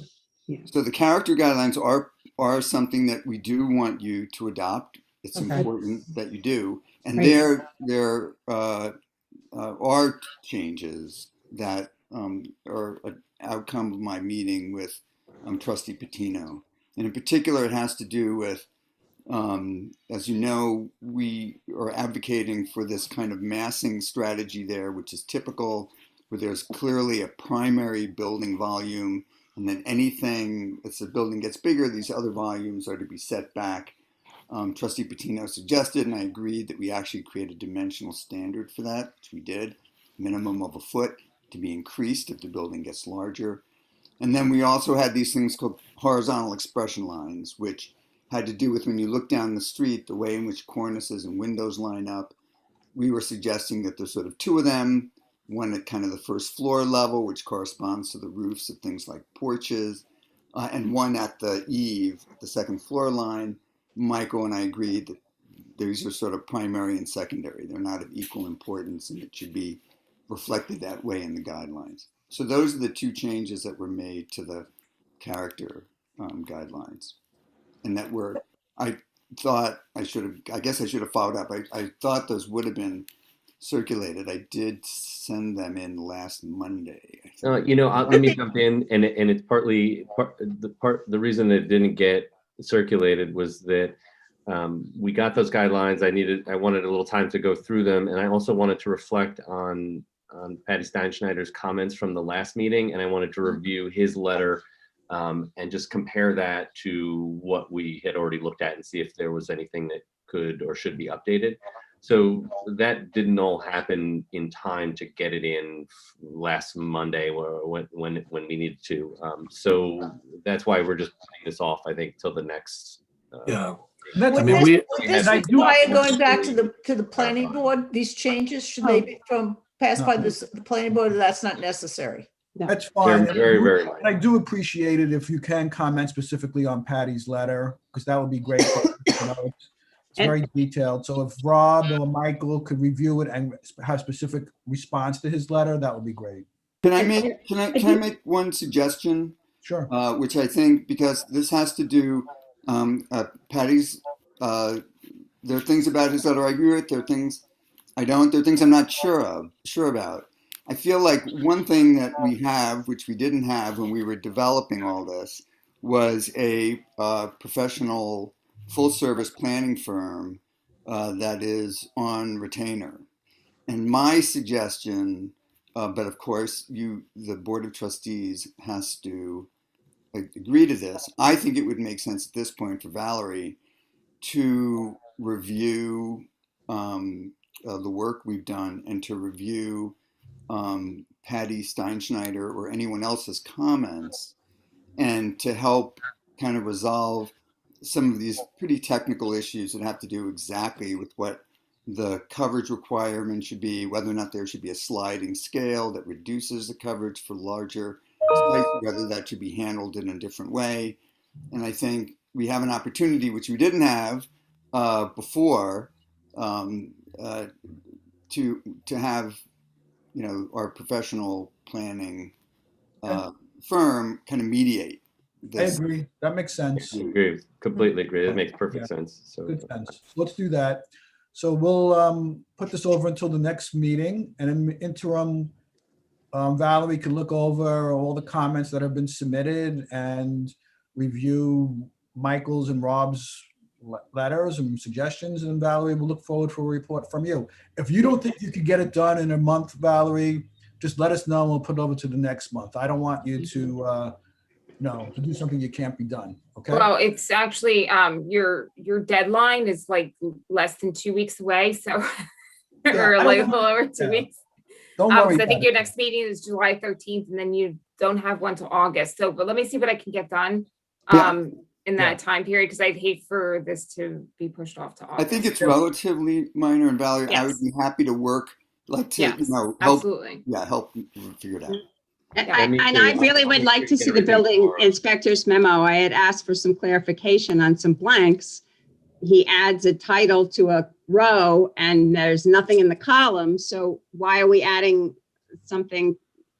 I'm just trying to understand, and I'd asked for clarification on that. And maybe this memo that you're telling me exists helps me to understand why they're blanks. Excellent. I'll forward it to you, and then you can have him give it to you directly as well. But we could just get it to the board, that would be important.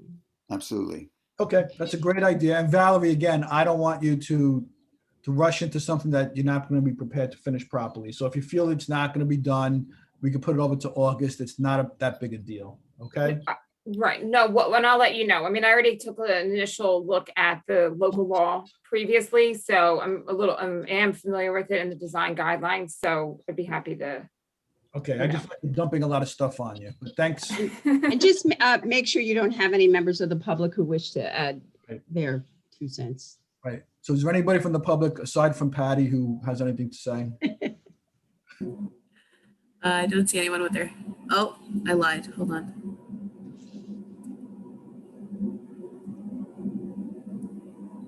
Michael, can you hear us? Yes. Can you hear me? Yes. Hi. So I'm Michael Lang. Okay. I'm one of the owners of 156 Palisade Street. Okay. We've been trying to get a decision on this now for 2 years, almost 2 years. We've been in front of the planning board. We were told that, basically presenting in front of the Board of Trustees, or I'm sorry, the recommendation to the Board of Trustees would be somewhat of a smooth process.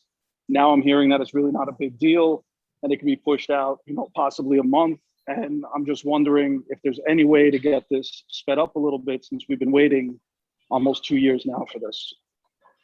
It's my understanding that a brand new application was just presented last month, that it's a completely different project than it was 2 years ago. So no, it's the same applicant. I was told by the building department that since I was the applicant, that it wasn't a new project.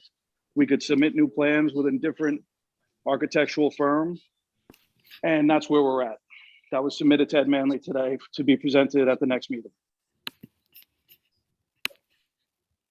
Okay, Michael, I can understand your frustration with this, and but now we do have a village planner, and I think it's to everyone's benefit to have the village planner look at this and approach it in a systematic way. So if she can get it. No, I understand, but was Dwight a village planner? Yeah. This up until. If we can get this done, all I can tell you, Michael, is if we can get this done before, by July, we will. She's going to work on it. She's going to let us know if she can do it. But I understand it's frustrating. And going forward, I think we're going to be able to speed projects up. But unfortunately, this is the step we have to take to do that. And this is a local law about amendments to the zoning code. You have not received back. You're not being asked to make a decision on this project, and Trustee Cassell can affirm, because my firm also represents the planning board in this. A different project was brought back just 2 meetings ago from the project that was presented when I happened to be present 3 months ago. This is different. It's a different project. Trustee Cassell, can you back me up here? So, yes, so it hasn't been 2 years with the same project. That's what I'm saying. It's more. The project has changed considerably. Not only that, Rob Lane, if he's still there, can confirm this. Not one of these drawings, not one of these projects was totally code compliant, regardless of which code we were looking at. All right, there's no, I understand. And the only that's reason, where the hangup has been. Look, there's the only reason it's changed is because we've changed everything based on the planning board's comments. Whether the garage is on the left, whether the garage is on the right, yes, it has changed. But at the end of the day, we've been trying to address site coverage for 2 years. That's what the basis of our application is for at the planning board. We could have went the zoning board route, but when we went to the zoning board, they told us we needed a recommendation from the planning board. And we've been trying to get a recommendation from the planning board for almost 2 years now. We change every single month based on the planning board's comments. And I thought as of 3 months ago, we were moving forward, with their recommendation now to the Board of Trustees to address the zoning code. Yeah, Mayor, I know that this is not the moment to relitigate that, but I'll just say that the way Michael Lang is characterizing what has happened over the last 2 years is not correct. Right. And if you want, and we can talk about that another time. Right. It's not necessary to litigate it now, but that representation cannot stand. If there are comments on the local law as it has been presented on the local law, the 3 aspects of the local law, you're welcome to input those into the record. So in terms of the timing of this, it's going to happen when it happens. And this board is entitled to have in front of them the exact thing that they're going to be voting on when they vote. Okay, so let's just move this like we said. So anybody else who wants to speak on this? No, Mayor. Okay, so let's adjourn this to the next Board of Trustee meeting for a public hearing on July 13th. Is there a motion to adjourn this? Trustee Taylor, second Trustee DeRozzi, all in favor? That passes unanimously. Thank you, Rob. I appreciate you showing up and giving us input. Okay, next item is the public hearing number 3 is to address the issue of the leaf blower law. And I just want to be very specific. We're not opening up the whole leaf blower law at all. Laura Lee, can you just clarify what the issue will be for this public Yeah. hearing? There was a scrivener's error when the original leaf blower law was passed that did not take into account the introductory paragraph in this section. So it actually did not meet the intent of the board when it was passed. And we're just changing the words to make sure it meets the intent of the board when it was passed. We're just adding in that these periods of time are prohibited. It's not a substantive change at all. It's really to correct a scrivener's error.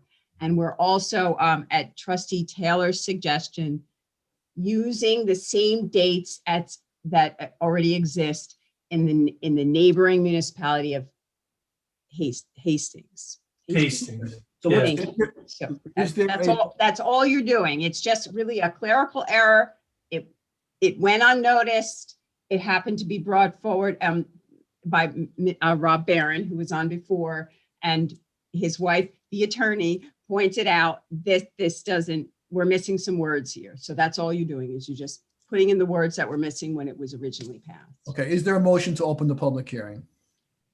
Trustee Nell, second trustee Taylor, all in favor. Public hearing is open. We've heard it from village attorney, what the issues are. Is there anybody from the public who wants to speak on this? No, Mayor. Anybody, any trustee want to speak on this? Only to say this was recommended by the Sustainability Task Force, and it lengthens the time that leaf blowers are banned by 2 weeks, and does conform with Hastings timing, which is going to make enforcement easier across the town line or village lines. And more importantly, it specifically prohibits, right? Okay. So I'm gonna, if there's no one here to speak on this, I'm going to take a motion to close the public hearing. Is there a motion? Trustee Taylor, second trustee Nell, all in favor. Public hearing is closed. I'm gonna again jump ahead. We have the law resolution. We will have it in our packet, and I'm just going to just very briefly read that there's an amendment to the village code, chapter 234, to clarify limitations on the use of leaf blowers.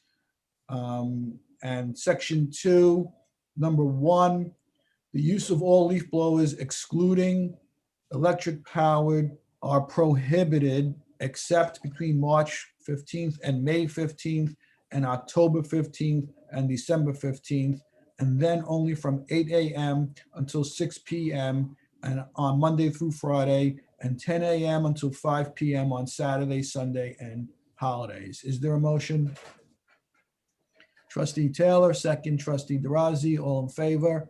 That passes unanimously. Thank you very much for taking care of that. So it's a good thing that we addressed that issue. So good thing we have lawyers in the community to double check us. Let's go to courtesy of the floor. Is there anybody here who wants to speak on courtesy of the floor?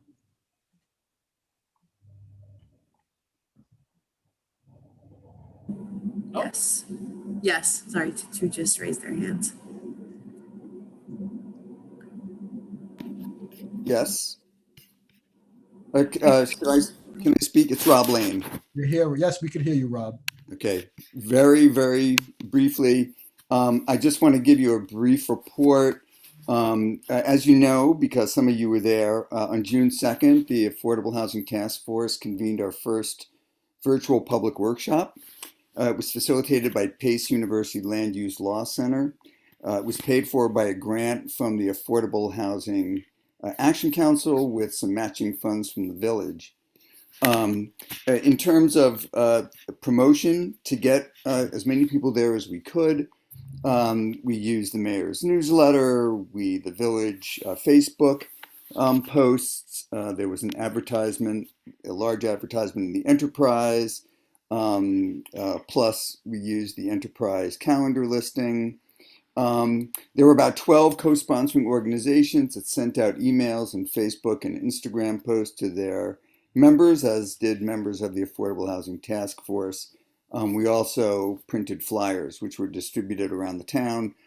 All of this, except for the Enterprise ad, were done both in English and Spanish. And during the event itself. We had a Spanish breakout room.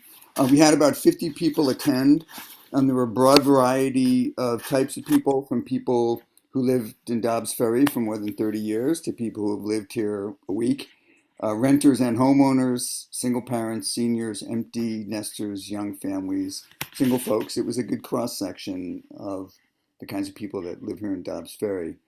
After a brief introductory presentation by introduction by the mayor and a presentation by Task Force Chair Tracy Barron, people were divided into breakout rooms facilitated by PACE. And in those groups, people were asked, what do you think makes a great community and what makes our community so great?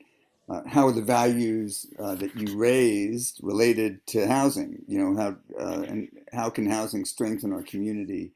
And other locations or sites in Dobbs Ferry that you think would make sense for additional housing.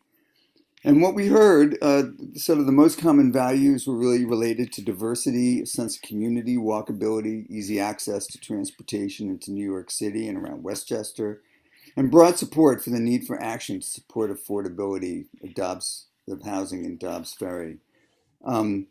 There's a recording of the portion of the evening before the breakout groups. The breakout groups were not recorded because we wanted everyone to be able to speak frankly and didn't want to have to clear that with every individual. But you can see the introductory presentation on the website and the recording of the first part of the meeting. We're getting ready to post the notes from that meeting shortly. In terms of next steps, we're going to continue with our outreach efforts. We're thinking of setting up tables at various summer events and conducting a survey. We're going to continue to recruit new task force members. The Affordable Housing Task Force new members will be appointed at the next BOT meeting on July 13th. Recommendation letters are being sent in as we speak. We want to get an ADU ordinance adopted, as you know, from a meeting some weeks ago. We have a memo that's about to go to the village administrator summarizing the recommendations of the task force, and that in turn is going to be something that Valerie and our professional planner can review before coming back to you all with a formal recommendation for what this accessory dwelling unit ordinance might look like. We're going to begin to identify potential sites for new affordable housing, and we're going to start to outline a larger affordable housing action plan. So I just wanted to give that brief kind of summary of where what the program was and where we're headed going forward. Thank you, Rob. I appreciate all the work that's been done, and we're looking forward to hearing more. Thank you. Anybody else?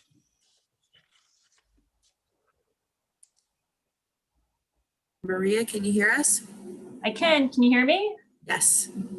Hi. Do you need my name and address for the record? Yes, please. Okay. My name is Maria Nigro, and I live at 45 Esterwood Avenue. I'm speaking on behalf of the Wildgrove Park Neighborhood Association, which was formed in 2019 by residents of Wildgrove, Transvaal, Bellwood, and Esterwood Avenues.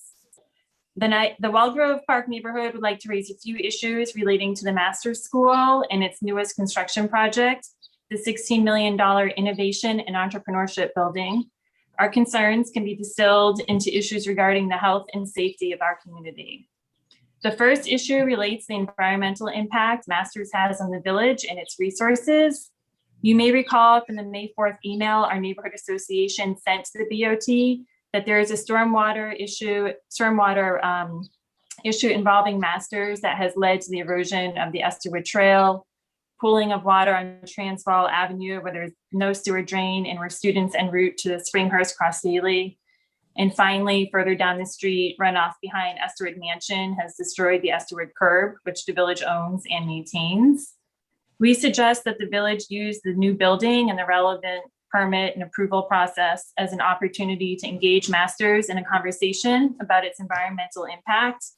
Ultimately, all the stormwater that is not absorbed by the earth flows down into the Hudson.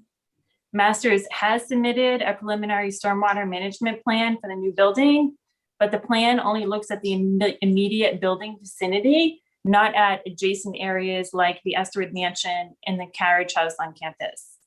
Moreover, the plan promises a post-construction runoff that is less than or equal to that of the pre-construction runoff. and we're urging the village to hold masters to the higher standard of a post-construction runoff that is less than the pre-construction runoff. I know I only have 3 minutes, so I'm not going to get into the details about the stormwater and the environmental impacts of the Hudson and the climate change. But after the meeting, I can share photographs with the BOT about the issue, documenting it, and I'll be happy to answer any questions. The other concern our neighborhood has is that of pedestrian safety. We believe that the building project presents an opportunity to have a conversation about installing a sidewalk on the master side of Esterwood Avenue. The April 6th letter that Brad Schwartz wrote to the BOT on behalf of Masters notes in italics that the project would not result in additional traffic on Clinton or other village roads. The sentence and its emphatic use of italics implies that Masters is aware of how much pedestrian safety is an issue to the village and may be amenable to installing a sidewalk, similar to what it has done on Clinton Avenue. So our neighborhood association will voice these concerns at the upcoming July 2nd planning board meeting. We feel that the proposal of a new $16 million building creates a space for dialogue with Masters about its impact on the village, specifically pedestrian and environmental safety. And I also want to make it clear that this is not a not in my backyard NIMBY project or issue. I think that our neighborhood is acutely aware of the rain and traffic problems because we see them on a daily basis, but these are things that impacts the entire village. We want to be a part of the solution and are happy to answer any questions you may have. So that's my 3 minutes. Thank you for that. And if you want to submit that to us, we'd appreciate it. And I always feel that people who live in the area are the best to tell us what's happening in the area. So it's never a not in my backyard issue. It's you guys are more familiar with what's happening. So that's great. And for us, we want to address sidewalks and stormwater. So we'll do what we can, and the planning board will take a look at it. So thank you, and submit it, and hopefully we can resolve some issues. Great, thank you. Thank you. Anybody else? No, Mayor. Okay. So having closed courtesy of the floor, ready to take matters requiring action. We've already taken action on items 1, 2, and 3. So we're up to action item number 4, which is a discussion of July 4th, 2021.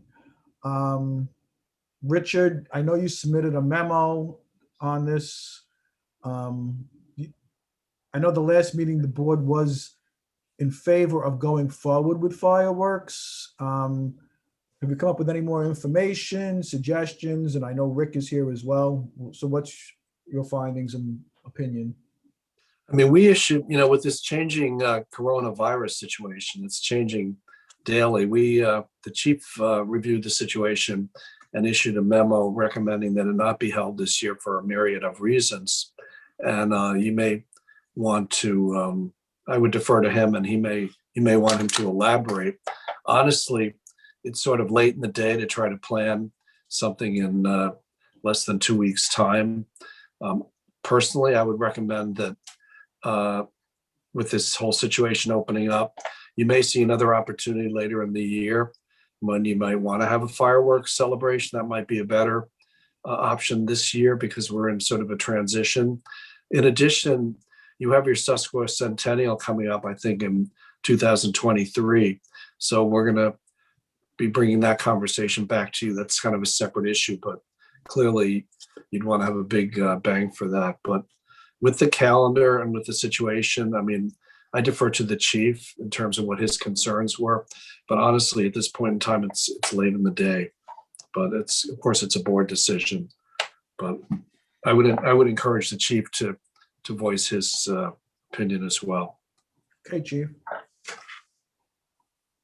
Hi, everybody. Yes, based off of some of the information and as things have changed in regards to the pandemic, my biggest concern was that there are going to be very few at this point venues within Westchester County hosting fireworks. in a year where we have not had, say, a pandemic, it does require at least 15 police officers to control the crowds, and they begin at 7 a.m. watching the train station.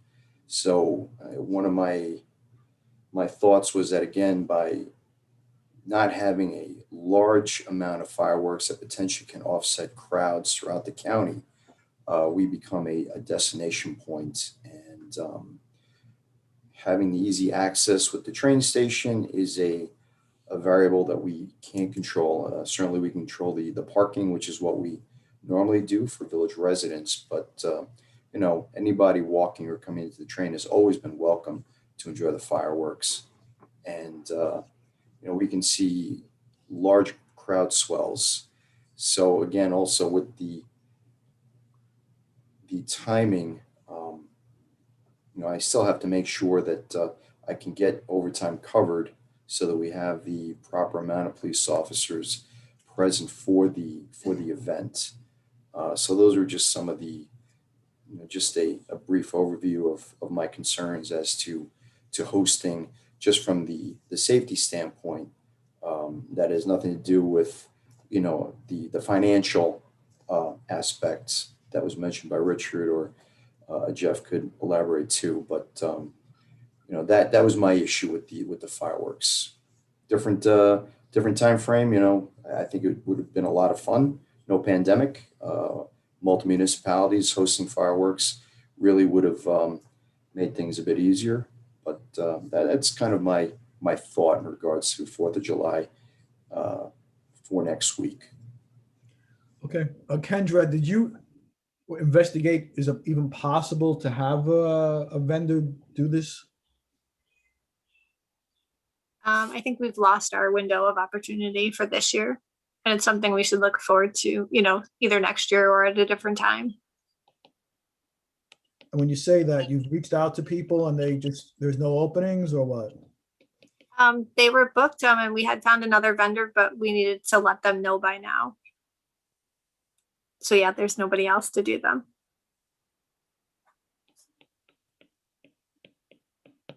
Any other questions from the board, comments?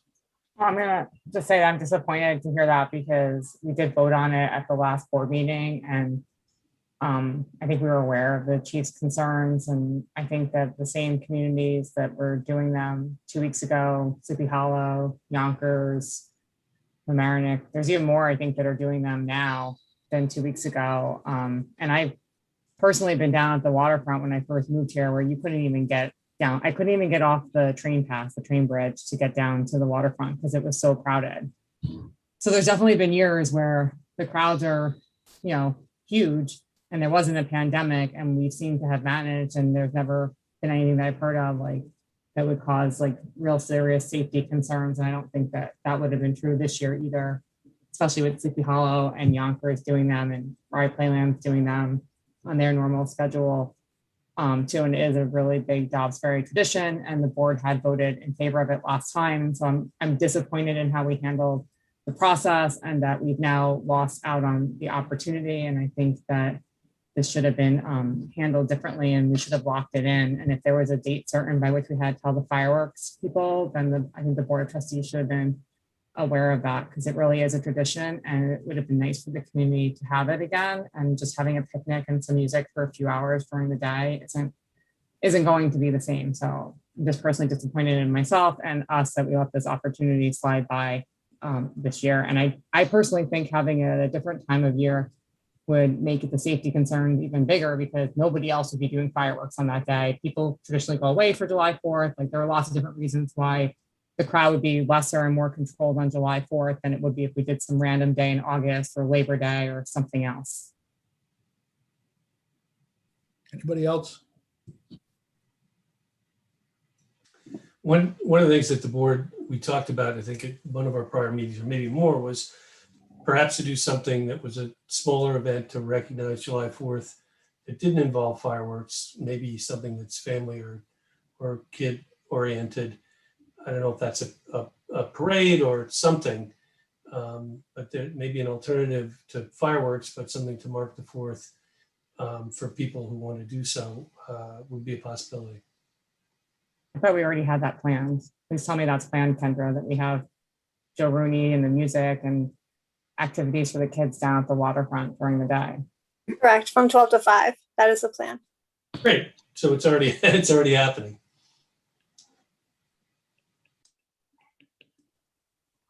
Anybody else have any comments? I agree with Trustee Sullivan. It's a little frustrating that we find out that we can't do it. I think it's important to note that there's been discussion that's gone both ways. This is actually the first I'm hearing that we're precluded from using a particular venue.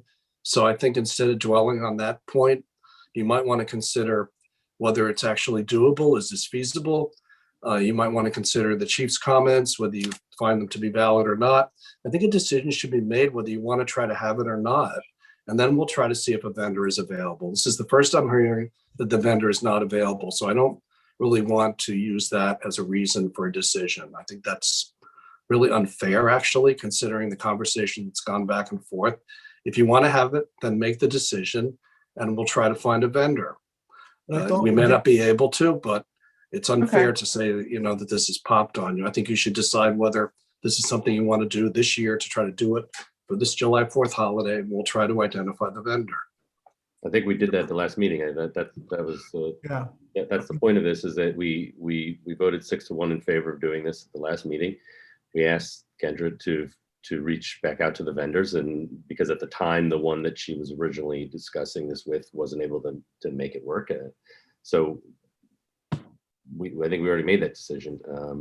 Maybe we should poll the board again in light of some additional comments and further thoughts about this. So I'm happy to do that, but I thought that was already done. Well, if we're polling again, I will reiterate what I've said that I don't think this is the year to do it. I agree with the police chief on this. Also with the COVID, I know people who aren't vaccinated are supposed to be masked. There's no way of checking that. There's no way of controlling that. It's all going to be done on good faith. The lack of venues in the area, I still incline to, I love the fireworks. I'm not against fireworks, but I think this year we're better off without them and just do something else and maybe do a major one next year or whatever. But I just think there are too many variables this year. Well, that leads us to the chief's statement that can you make 15 police officers work overtime on that day?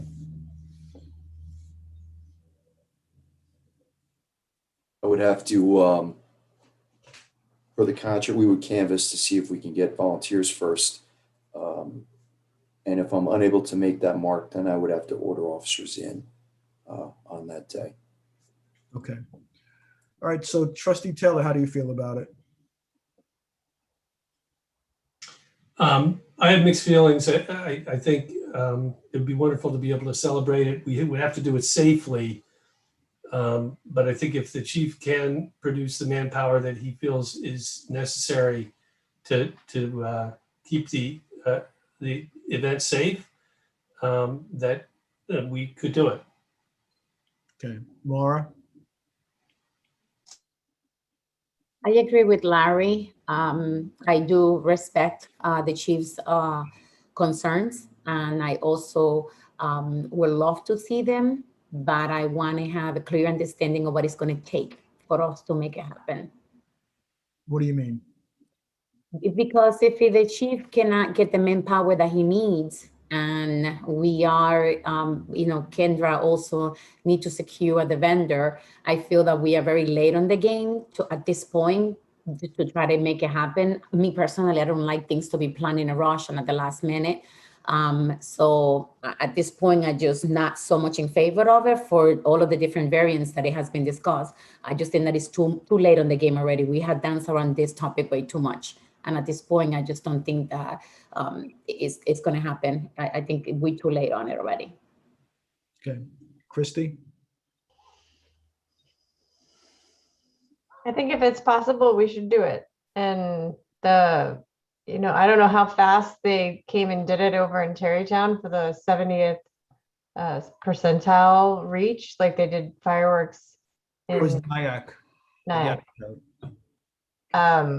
But I feel like also if you hold the announcement of the actual event itself, not as many people from outside of the community might plan to do it anyway. So I think we have some levers to minimize the spread of the communication if we were to actually nail it down. So I would say if we can do it, I think we should do it. If we can't, then we should try and do it sometime later in the summer, maybe like Festa time when we would have celebrated something. And also, should we consider Festa? But that's a whole different discussion. Okay, so based upon what Mike and Nicole who are in favor of it, then I would say Richard, make a phone call tomorrow and see if we can get a vendor to do it and how much it will cost. I would just also like to suggest if it turns out that it's not feasible to do it, then maybe we take that budget line item and not do fireworks this year and do something else with that money. Like, I know everyone really appreciated shutting down the streets last year, and maybe, take that budget line item and move it over to something like that, or something different that the community can enjoy other than a fireworks show, which would also bring people into the downtown. So that would be my suggestion if it's not feasible. How do we feel about if we can't do it on the 4th itself, if we got it done on the 5th? Would be okay with that or no? Monday night or maybe Friday night the 3rd? I actually think that makes the chief's concerns, I think that heightens his concerns about the number of people as doing it on an off day. Okay. That's my 2 cents. I like Nicole's idea of if we don't do it, of using the money for something else, for another event of some kind. I think that's a good idea. And we could make an announcement of that if we're announcing that we're not going to do the fireworks. I would say if we're going to do it on an alternate day, we should just pick some other time, not necessarily adjacent to the 4th. Be that Labor Day, or I don't know, maybe as a culmination of Ferry Fest. I don't know, that might be too much, but sorry, Chief. Another event. What if we just do a gigantic street festival, Chief? Exactly. Fireworks at the end. Hold on, Christy, hold on. That's exactly what I was going to say. Let's use the money for something else that will drive some traffic into the downtown, that will feed into our businesses. So that's an alternative or something else that we can consider. I'm sure the downtown restaurants and businesses will appreciate it. Okay, so let's see what we come up with tomorrow and we'll have an answer tomorrow. Okay, thank you, everybody.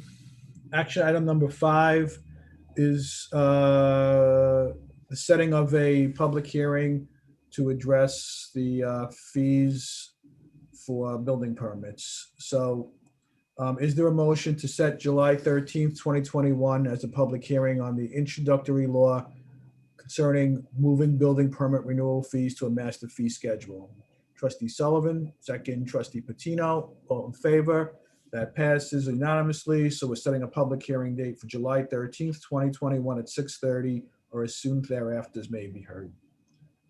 Thank you. Action item number 6 is to consider a resolution to accept the annual energy benchmarking report. And we all have that report. Richard or Alyssa or somebody want to speak on it? Yeah, I would defer to Elisa. She put a lot of work into that and basically updating the 2020 report so that you'd have an opportunity to have some additional grant opportunities. So Elisa, you want to speak to that? Yeah, this is a part of a policy you voted on in 2016 to conduct these annual benchmarking analyses and publicly post them. So we're doing that, and it's making us, it does give us grant opportunities as part of this Clean Energy Communities program. It also provides context for our energy savings. You'll notice our LED lighting did a lot of good in terms of saving energy and money between 2015 and 2020. You can see that in the report. And Jeff and Richard have been working with Honeywell to get a more comprehensive energy analysis. And we hope that whatever initiatives come from that will then be reflected in future energy benchmarking reports, which you'll see. So we'll be able to see how our interventions save energy, save money, and help the climate as well. Okay. Any other comments on it at this time? Okay. Action item number, oh, so I have to make a resolution to accept that. So thank you for that. Is there a motion to accept the collection of data and sharing of energy benchmarking data report? Trustee Patino, second trustee Sullivan, all in favor? That passes unanimously. Action item number 7 is to consider a resolution for the village to accept a check donation to the Dobbs Ferry Police Department in the amount of $500 from Fidelity Charitable. Chief, can you talk about this? Is someone giving us money? Yeah, that's exactly what that is. We received this letter from Fidelity Charitable, and I had asked Jeff, wasn't sure how to proceed. So it was mentioned that I should put it before the board that you have to approve that donation to accept that. So that's really all the information I have in regards to this letter. Do we know anything about like where this came from, who gave it to us, and why? I can make a comment. Fidelity Charitable is it's basically a mass foundation that's set up for Fidelity customers to allow people to set up, for example, a small family foundation without committing a vast amount of funds. And what this appears to be is a resident who is allocating some of those funds to be a donation to the police department of Dobbs. Well, that was great. I wish we knew who it was so we could thank them in person, but I believe that's addressed in the letter. is it? I thought It's buried in there, but I believe there's a family name mentioned.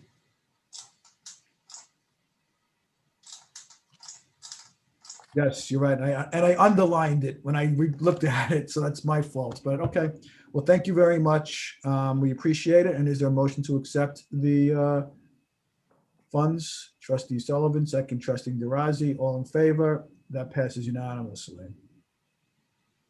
Action item number 8 is to consider a resolution to amend the budget lines A 3120.496 computer software, $9,254, A 4389 federal revenue. Jeff, can you go and speak on this?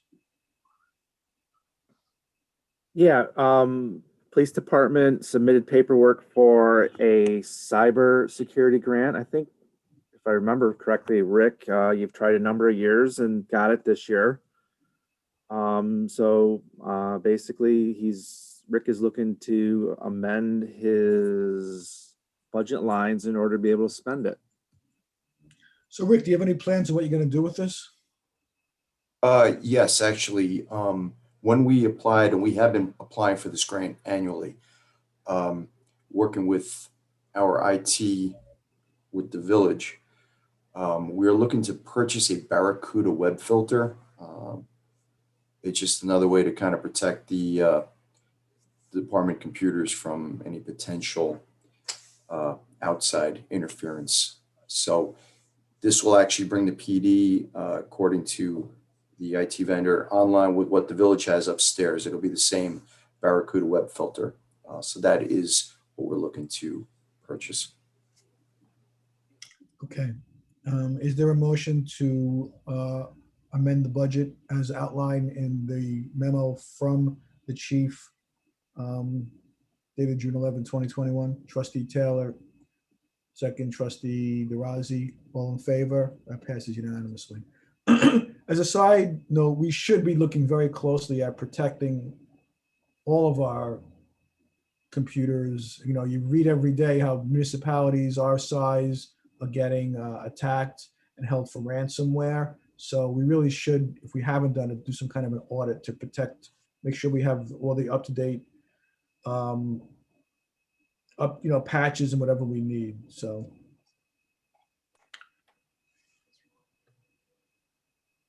Action item number 9 is to consider a resolution to approve the audit of claims as submitted and recommended by the village treasurer. And as backup, we have the audits for June. Is there a motion to accept that? Trustee Taylor, second. Trustee Sullivan. Passes unanimously. Action item number 10 is a discussion on the proposed expansion of the village's smoking prohibitions and to set a public hearing for July 13th at 6:30 to amend the public smoking law. So we plan on addressing the issue of our public smoking laws to see if it has to be expanded in some areas. So we have to discuss it, put it out for a public hearing. Is there a motion to schedule a public hearing for July 13th at 6:30? Trustee Nell, second. Somebody. Donna's doing it. Trustee Sullivan, that passes unanimous. Are we gonna have a discussion on this tonight? Well, I thought we'd have a discussion at the public hearing, but if you want to have a discussion. Okay, sorry, I misunderstood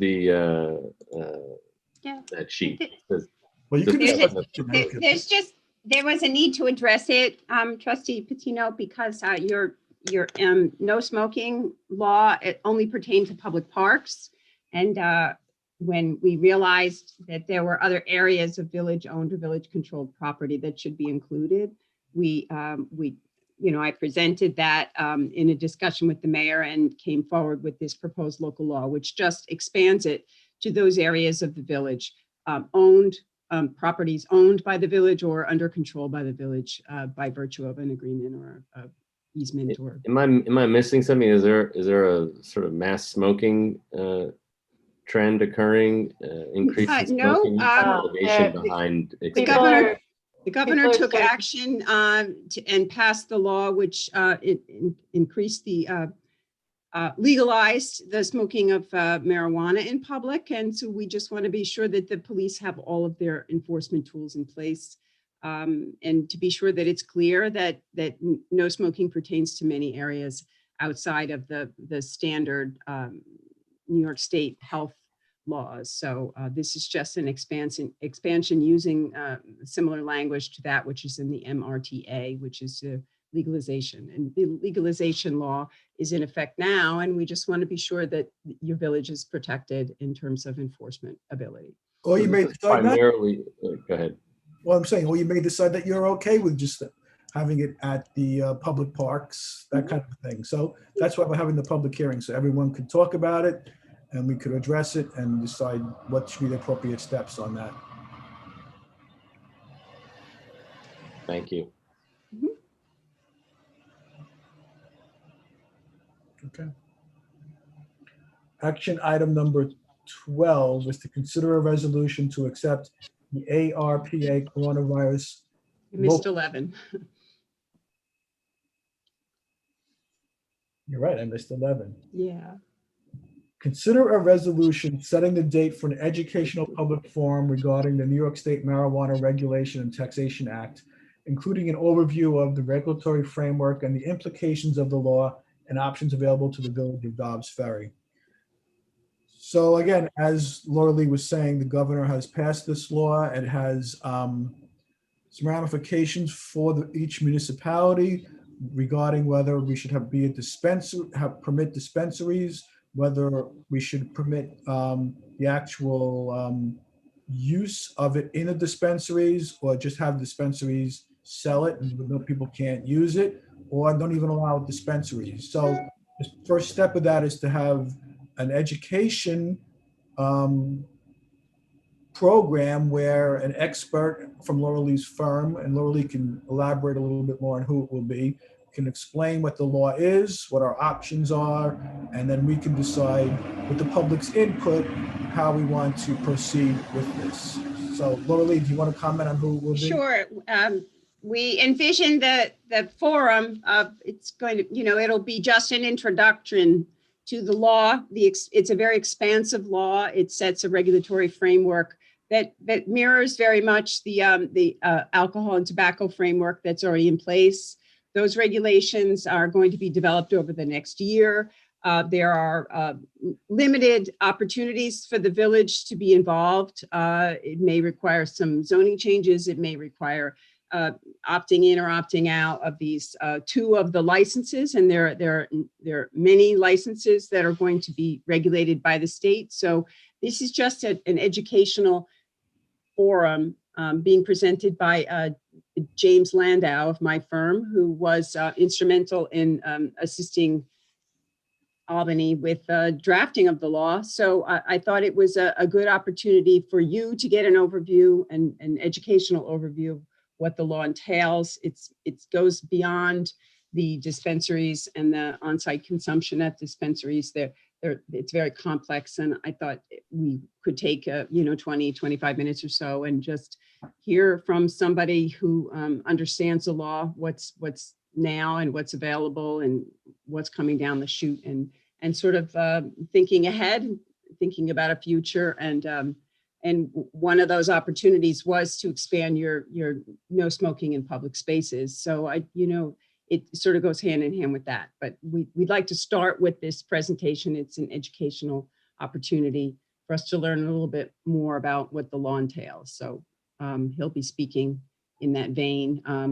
If you want to follow up with a give and take from the public, that can be scheduled at any time. But I just thought this was a great opportunity for us to get some insight and some education into the depth and breadth of the law that's in place.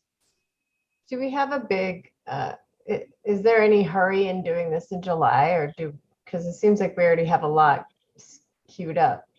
We have to make a decision on certain things by December. So right. If you the two licenses that will be up for you to make a decision on, if you don't act on them by September, then you'll need to hold a special election. And I'm just looking ahead to see if and the first part of that is just getting information. So this is an educational opportunity. We can do multiple forums. We can do multiple give and take. We can do this whenever we want. But if you want to get it on for your general election, really it needs to be done by September on these two opt-out opportunities. But beyond that, it's just a very deep law. And I thought this was a great opportunity for us to start to understand it.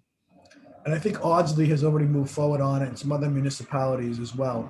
I do realize that we are putting a lot of stuff on for this day. So I do want to caution Richard, Alyssa, Jeff, Liz, to not put any really other stuff on there. If we could avoid it and put it over till the next few meetings, because this is going to be it looks like July is going to be a tough meeting.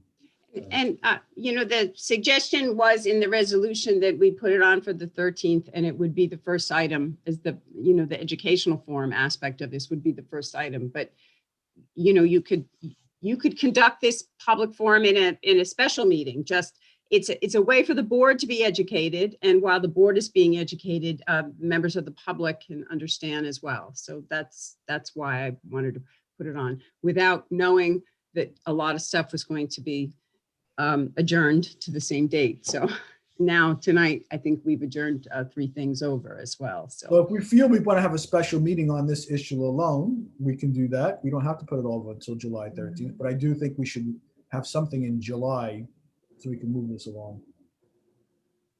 Thoughts? I mean, this particular opportunity is just to be educated on the law.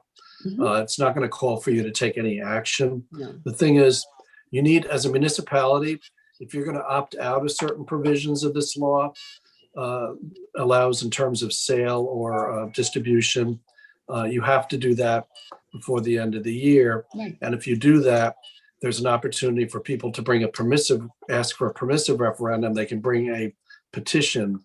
So you need to give them 30 days to do that, et cetera. So there's a certain time constraint. I totally understand, Christy, what you're talking about. If you start the discussion in the summer, the problem is if you put it over until September, you're going to be up against a very short calendar, and you'll just be up against it in terms of giving people an opportunity to circulate a petition, put it on for a referendum, which you would hope would be November, so you don't have to spend additional money to have a special election. So that's sort of, how you got to where you are now. And all the municipalities are basically giving an opportunity for an educational thing for the board members and also for the public. So we're in sync, but I totally understand, just trying to move it along. So we had a meeting in August, no? But you can't pass a local law at the same meeting you're getting educated on what you need to put in the law. So having the educational aspect of this as soon as possible, it could Okay, be. I'll let it go. Sorry, continue. It could be any, it could set it for any day. Got it. So it's just to consider a resolution to set this as an educational opportunity.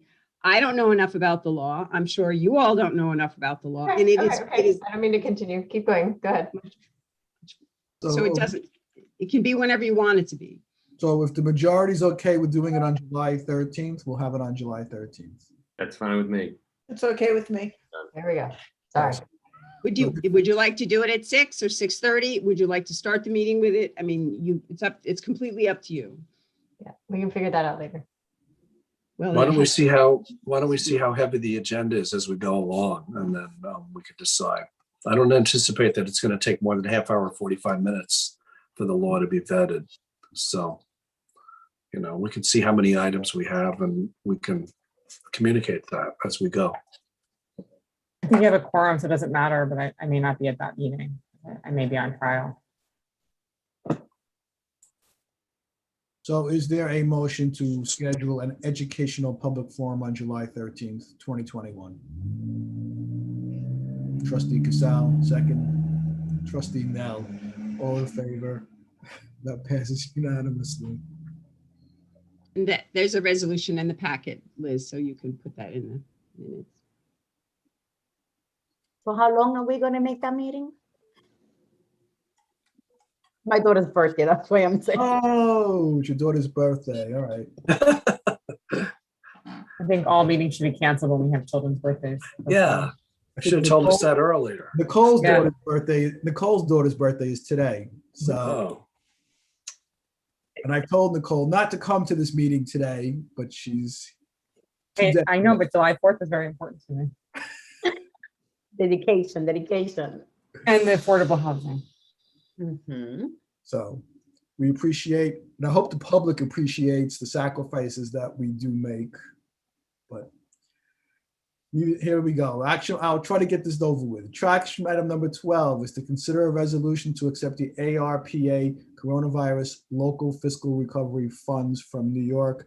We do have a memo from the village treasurer dated June 17th, 2021, where, and Jeff, maybe you could just briefly clarify what's going on. Sure. ARPA is American Rescue Plan Act. It's federal funding. I don't know, you probably recall several months ago that the federal government has made money available to the local municipalities across the country.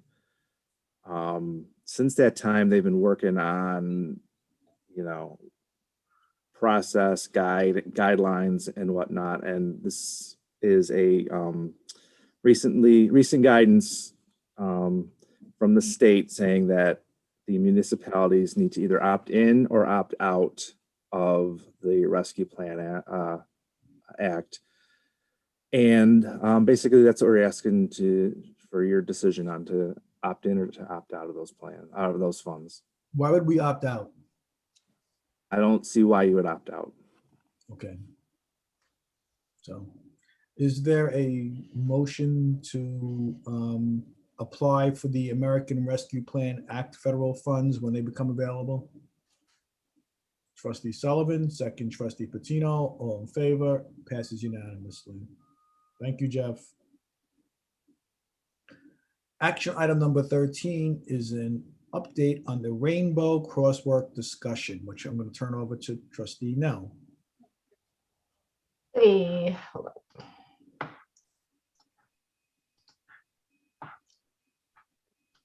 All right, just a quick overview of what we talked about last time. This is the concept of a rainbow crosswalk at a crosswalk at Cedar and Mean, like there perhaps. These are examples of other ones. The idea of doing this would be, it was timed in the concept of Pride Month, but to be a symbol, a permanent symbol of unity and equality, to demonstrate our support to diversity and inclusion. And everything you see here was the idea behind doing something like this. It could have great economic benefits to bring people to the downtown. It's like a placemaking opportunity to establish a place in our downtown for people to come to for a specific purpose. And it's near our parking lot that we're trying to get people to park in more. It connects our newly renovated stairs. It's a walkable feature, you know, it's highlighting a crosswalk. So all of those things are part of the pros that I think we all knew before. But what I'm bringing to you now is what the more research that I've done in the past few weeks that the village staff has generously helped get the information behind. The cost, we got one estimate. It was for $64.95, which would be for material and install. The chief is online still. I think he's got some pretty major supports or concerns about safety. There's like, you know, text from the Federal Highway Association saying that intersection murals and street artwork have a potential to compromise motorist safety by interfering with, detracting from, or obscuring official traffic control devices. So if he's here and still wants to speak to that, I'd love for him to share his concerns with everybody, because it's a pretty major concern for us to think about. Are you still here, Chief? Yeah, I'm still here. Yeah, Chrissy, I think it's a fantastic idea. I just, at this point in time, because we don't really have a lot of statistics regarding safety, and that the DOT Federal Highway has not really come out with their support. I am very concerned that potentially there could be a liability if the artwork creates some type of distraction for a driver that maybe does not see a pedestrian or a child within that marking. It doesn't mean to say that at some point in time, if our statistics come out that they're not showing that there's issues, I'm certainly open to changing my mind. But at this point, I do have some concerns in regards to the safety aspect. But I do think it is a fantastic idea, and I'm just wondering if maybe there's something else that can be done, if that makes sense. Yeah. So bringing that to all of you guys, I just also wanted to present, because it's not the only solution that could accomplish these goals, and we could just open up our minds and ears to other ideas or proposals from either groups or members of the community, or, you know, I'm willing to continue to keep putting together ideas too. There's murals you could do that could have a similar expression happening. There's sculpture that could also happen. And if we're looking for a permanent way to do something as a board, you know, these ideas could happen. And less permanent things that we could potentially do, and it could be next June, we get flags that go on all of the street poles throughout the downtown and Ashford, in the unity flag shown here. The DPW team already got an estimate for that in case we wanted it. It's $28.60, and then we would have them forever. We could do it year after year. So there's other ideas, there's other places. If we wanted to keep focusing on that part, which is, you know, that's a huge benefit for us. I think if we can do something there at Cedar and Main, or even at 99 Cedar, we could consider some sort of mural or installation at Cedar and Main. We can consider some sort of mural along that wall there at 99 Cedar. If we wanted to just go elsewhere and think of this purely as a, expressive art piece moment that shows our support for this idea, we could go over to High Street, and there's a big blank wall there too. So that's what I wanted to share with you guys. And whatever thoughts you have, if you want to, continue with the crosswalk, then we can continue that talk. Or if the board would like to continue looking at alternative ideas, that's what we can talk about. I can't find the thing to stop sharing, but I can leave this here if everybody wants to talk. It's up to you guys. Thank you, Christy, for doing the work on this, and the village staff. I appreciate it. It's great, and it's certainly a topic that we should address now. So thoughts? Christy, what would be, oh, sorry. I love the idea of the walls, especially those 3 areas that you display, Christy, adding significant necessity of help. So that will be an excuse to actually renovate or make it look better. So I think I like the other alternative ideas. They will be a great thing to do. So I will be in full support of that.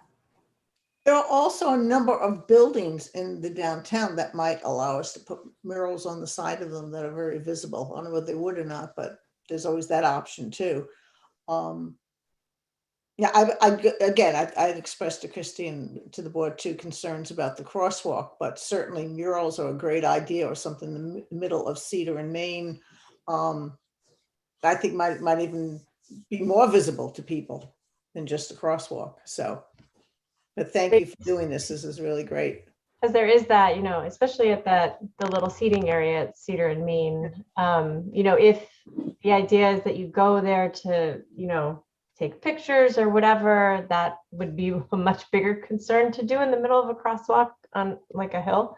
But if it's in that space, that would be a much safer place to do it. So I'm happy to put together estimates for like what we'd be talking about for cost for that, if that's something everybody's interested in, or a sculpture, which I think is a bigger, possibly more complicated thing, or if any committee has an idea, we want to hear it. So I can do it, or other people in the community can too.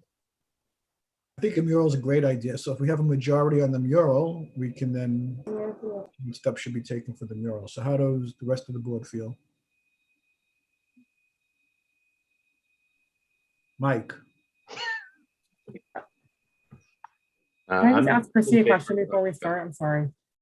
I was trying to ask you before, like, Christy, you've done so much legwork on this and they're all different and great ideas. Like, what would be your preference, and what do you think the best way to show what the message we're trying to show for Dobbsbury would be? I think something there at the Cedar and Main corner, on that platform, would be the best thing that knocks off so many boxes. I mean, it could be any number of things that just says something and is an expression that, says what we're trying to say and make our place feel more unified and welcome. But I think that having it be there also helps bring people to the downtown, brings people to that parking lot. Like it makes all of those things happen. And the thing that seems the easiest to execute would be a mural versus a sculpture, because that seems, because it could be just so many things, and a mural is, has constraints already built in. So I would say a mural in that area would be my preference. I would agree with that. That sounds like a great alternative. I'd be in favor of that. Also, there's a comment from Patty Steinschneider about possibility of making the crosswalk safer by the addition of a stop sign on, that one corner. There's 2 stop signs there now, and there's one that's sort of not there. It always causes a little bit of confusion for people.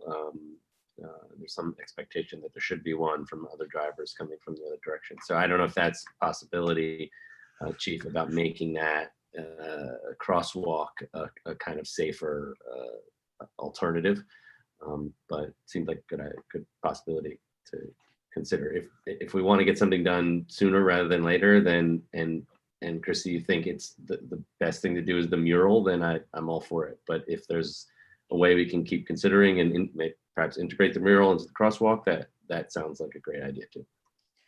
The stop sign has been studied there. And I know the chief did a lot of looking there. It has to do with sight lines. It's not as easy as it looks to put a stop sign. All right, I don't want to derail this conversation Yeah. with the whole traffic thing. I just want to,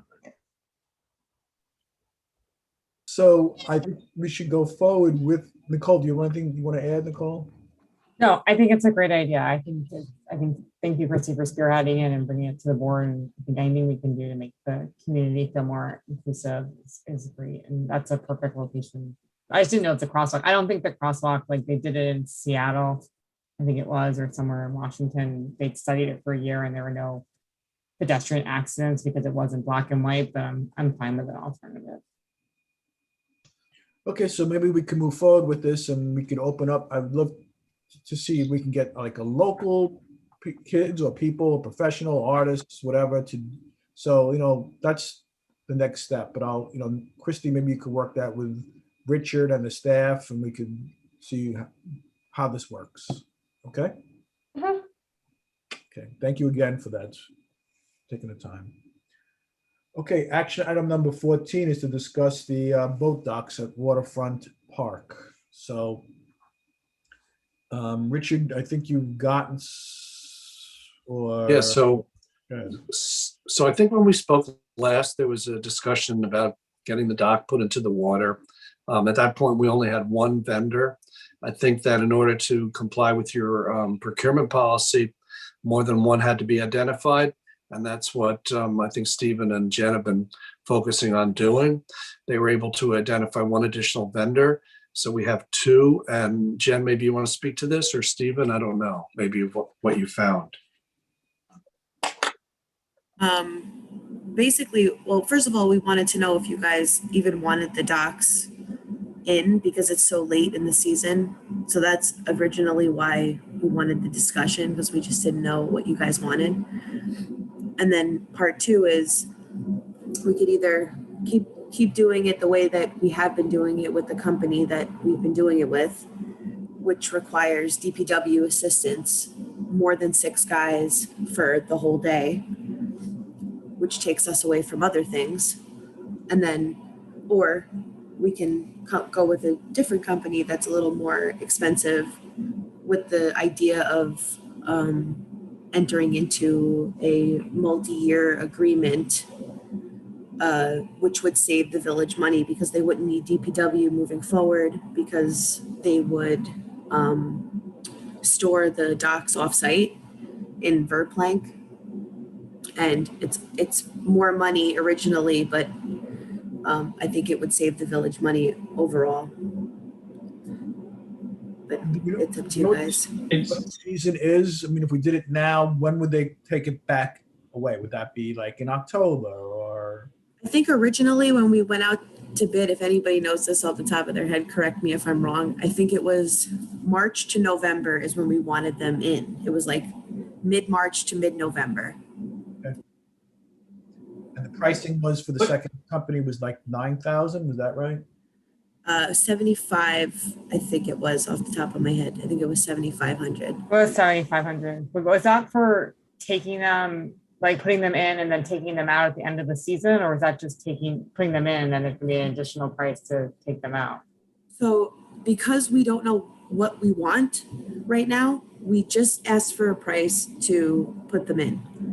So I think it was 4,800 for one company and 7,500 for the other company. All right, so I guess we could presume it'd be double that to take them out. Yeah, it would. Yeah, absolutely. It would be this. It's the same amount, but on the tail end. And when they store them in Verplank, is that year round they store them? So like we don't have to see them down on the grass in the waterfront ever again? Exactly, which is why we thought that was a great idea. So they wouldn't be there. We'd have more room for other things and people can have a picnic or something. But the 7,500 includes the storage costs? No. This is just like the starting point. So what would the storage cost be? I mean, I think the board had asked for price quotes a couple of months ago because our intention was to get the quote. We didn't know if there was any other game in town besides who we've normally used because we haven't been able to get other quotes in the past. Yeah. Well- So ideally we would have had them in already. That's fine. But I definitely think, I think even if they're in for half a season or a short season, it's still better than not having them in, but they really should be, if we can store them somewhere besides the waterfront, but I guess it's all cost and like, what does it cost us to have the 6 highway guys there for those 2 days versus this guy's storage fees? Like maybe it's a wash, right? I don't know. We have to compare apples to apples. It could be a wash. We couldn't get a second price anywhere. And then we found this company and they're much higher because the way they do it is different. I'm not sure like the logistics of how they do it, but it's different than how the other company does it. So it's a little more expensive, a lot more expensive, but it could be a wash. But Jen, didn't you say something about there's a 5-year contract? We might be able to get that price down. I mean, I know that's a definite. That's not a definite. But It's not a definite, but I'm confident that The problem is that as you requested, they went and tried to find another vendor. They couldn't find one. They now identified a vendor that will take them in and out, and maybe they will put together a contract that provides for storage. The problem, Laura Lee, you can speak to this better than I. The problem is if you're changing the terms of the bid requests, so you're not just looking for moving the dock, but you're also looking for storage, then you have to let other people, it's a whole nother search. I mean, they worked, they tried to find an identical vendor, they could not. This other one may be a good long-term solution, but you probably have to open it up to let other people know that there's an opportunity. So, you're between a rock and a hard place on this one. If you want to have it done immediately, it's got to be the original vendor, which my understanding is from history that people were less than happy with. And that's one of the reasons why they were looking for a secondary. So I'm a big fan of having the docks down there. I think it does add something to our waterfront. I think it connects us to other people up and down the river. But that having been said, I feel a little bit like the ship has sailed this year, for lack of a better expression, because let's say that, we get the things in, sometime in the first week of July. The prime boating season ends in early September. Not that there wouldn't be people, but, if you think about how many people in the past have been on that dock and then start to figure out how much it ends up costing the village for each, docking over the 2 months, it just, I'm not sure it's a good use of funds this year. But I do think we should, if we don't do it, whether or not we do it, we should use the time to keep exploring for the best possible way to manage the docks going forward so that we can, create that benefit. I just want to say, and I could be way out of line here, but if we don't do it this year, we have more time to possibly work on a multi-year plan for next year and moving forward. So Can we do that? Let's do that. Let's do that. We'll have actual prices. I think we should do that as well. It's kind of, why spend all that money for 2 months or 3 months? So. And also to seek a company that will do a long-term arrangement with us. It appears to be, since I've been in this board, that every year we are faced with the same challenge, and this is always on the agenda and it's always the same process for us. So let's see if we can actually save some money by establishing something that is long-term. Okay. I'm fine with that, but I think that we should keep an internal deadline on these so it doesn't go, get like other things get prioritized and then we miss a deadline or something. And so let's try to, I don't know what that deadline should be. I'll leave it to the DPW and Richard to figure it out, whether it's, October or whatever, so that next year they will be in March. Because I do think, I agree with Larry, I want the docks in. I think they're a great benefit to Dobbs Ferry. I didn't have any issues with the last person that did the docks. I think that there was some concern about him dominating the use of the dock with his boat, but I thought it was nice to see his boats down there. So I think it would be nice for the park to have that added value again next year. So I definitely just want to make sure it's in place for 2022. Yeah, I think we should that should be set for pick a date and say by September 30th, we're going to have a contract signed and someone's ready to go on March 1st. So.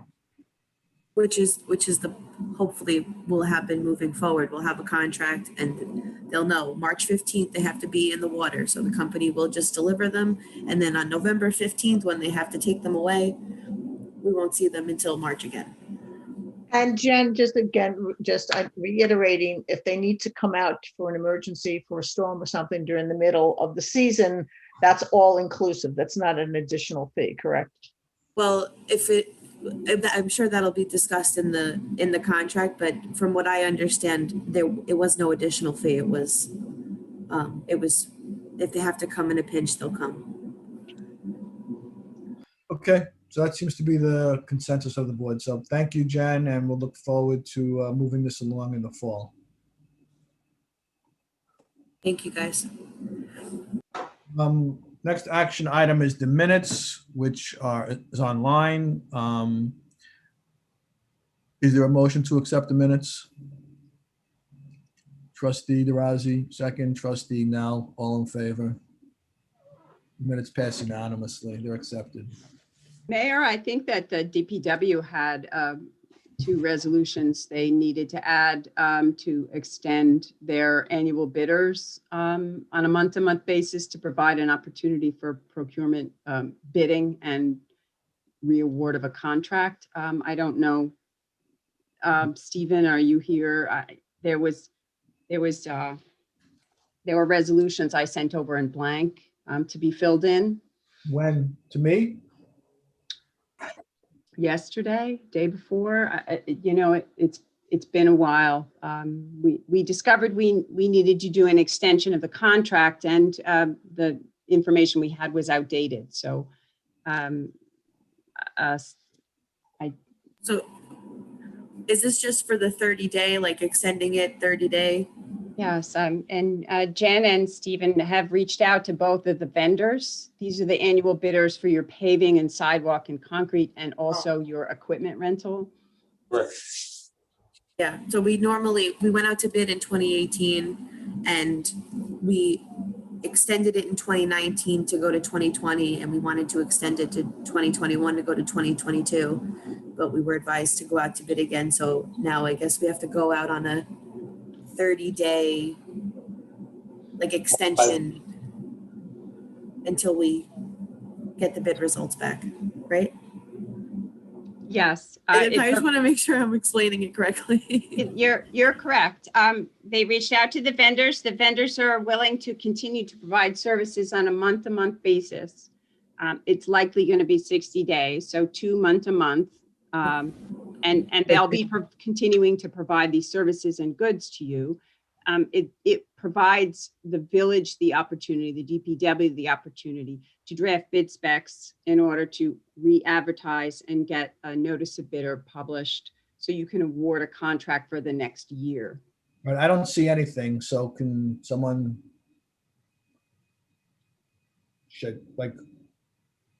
Lori Lee, would you verbalize the resolution, please? Okay, I'll need to find it because it was. It's basically, it's a motion. I think I just got it. I think I just got it from Alyssa. Yeah, it was before I left for my It was Friday. vacation day. Yeah, there were two. Yep, and the two organizations. One is Bucci. Right, just to be clear, that was not sent to me, by the way. I don't see myself listed on the thing. So, but no. No, I provided a resolution in blank and instructed them to fill in the blanks and to get it over to Liz so it could be added. So okay. I don't have it in front of me. I apologize. So I'm going to add an action item. That'll be action item number 15 and 16. Yeah, you should have two separate ones. It's a resolution to extend the annual bidder contract month to month. Whereas the village has contracted with Tom Bucci excavating on an annual basis in support of operations of the Department of Public Works. And whereas the village and Bucci Excavating have agreed to extend the current contract under the same terms and conditions on a month-to-month basis.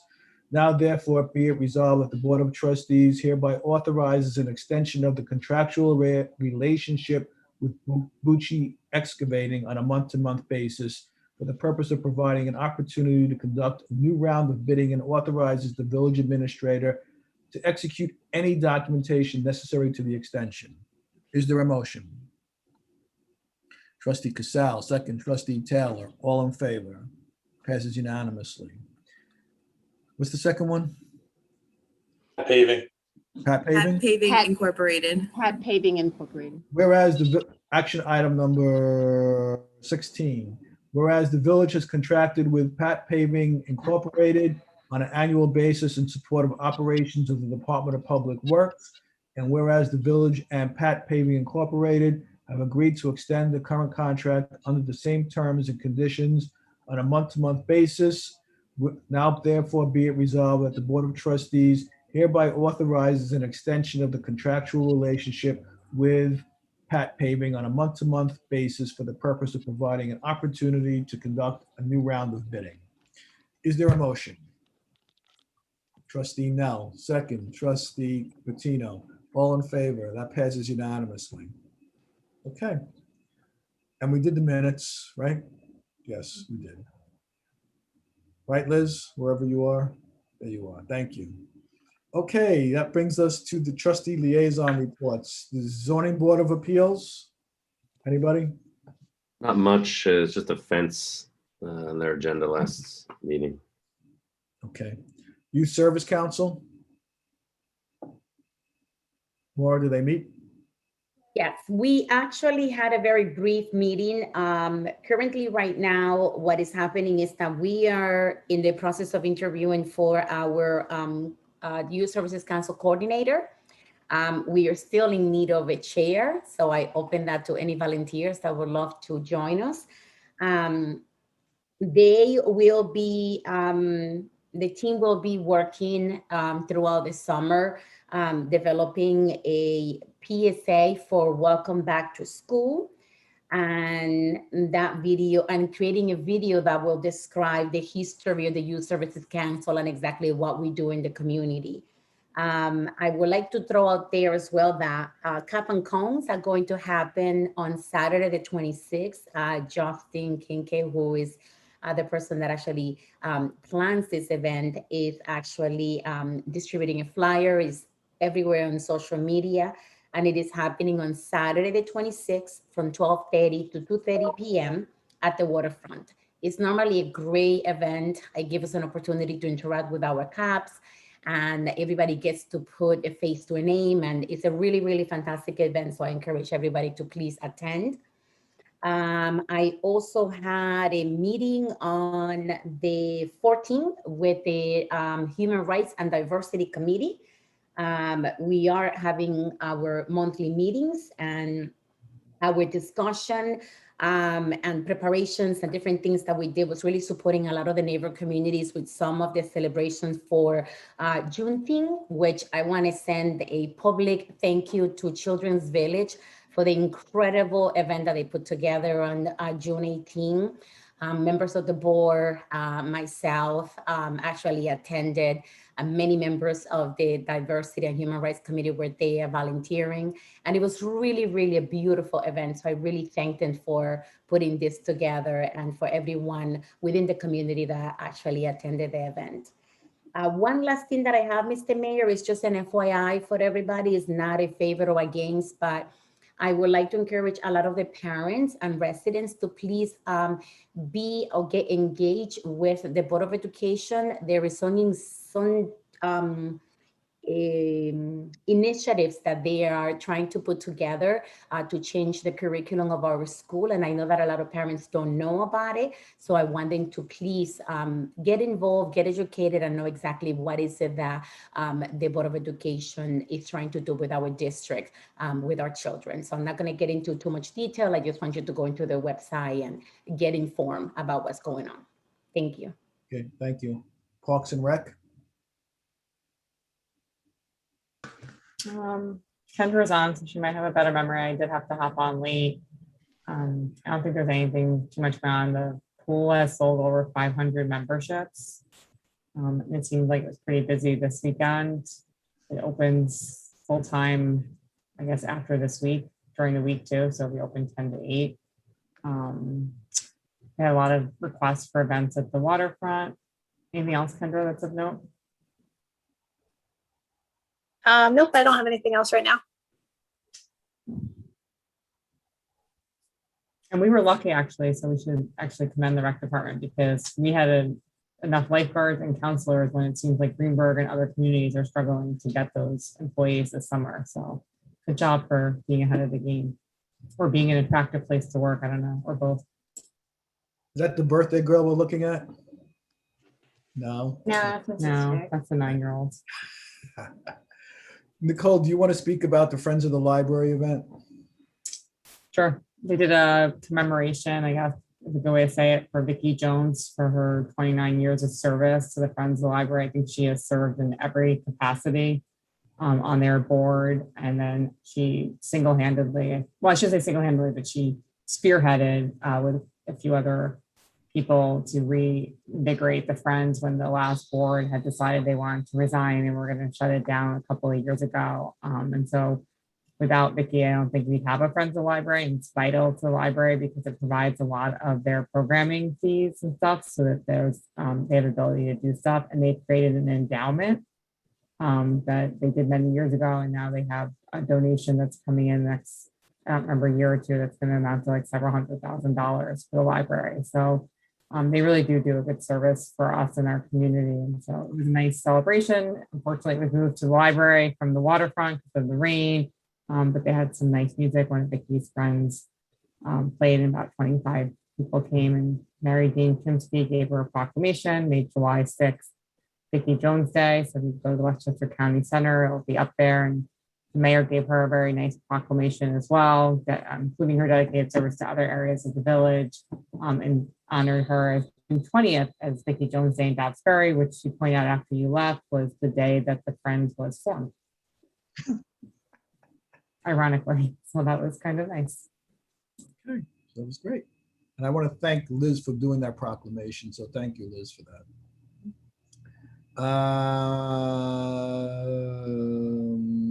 Traffic Committee. Traffic committee.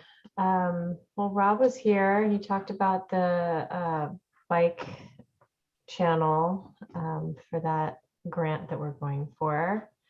Another thing that we talked about in the meeting, now I'm blanking on it, was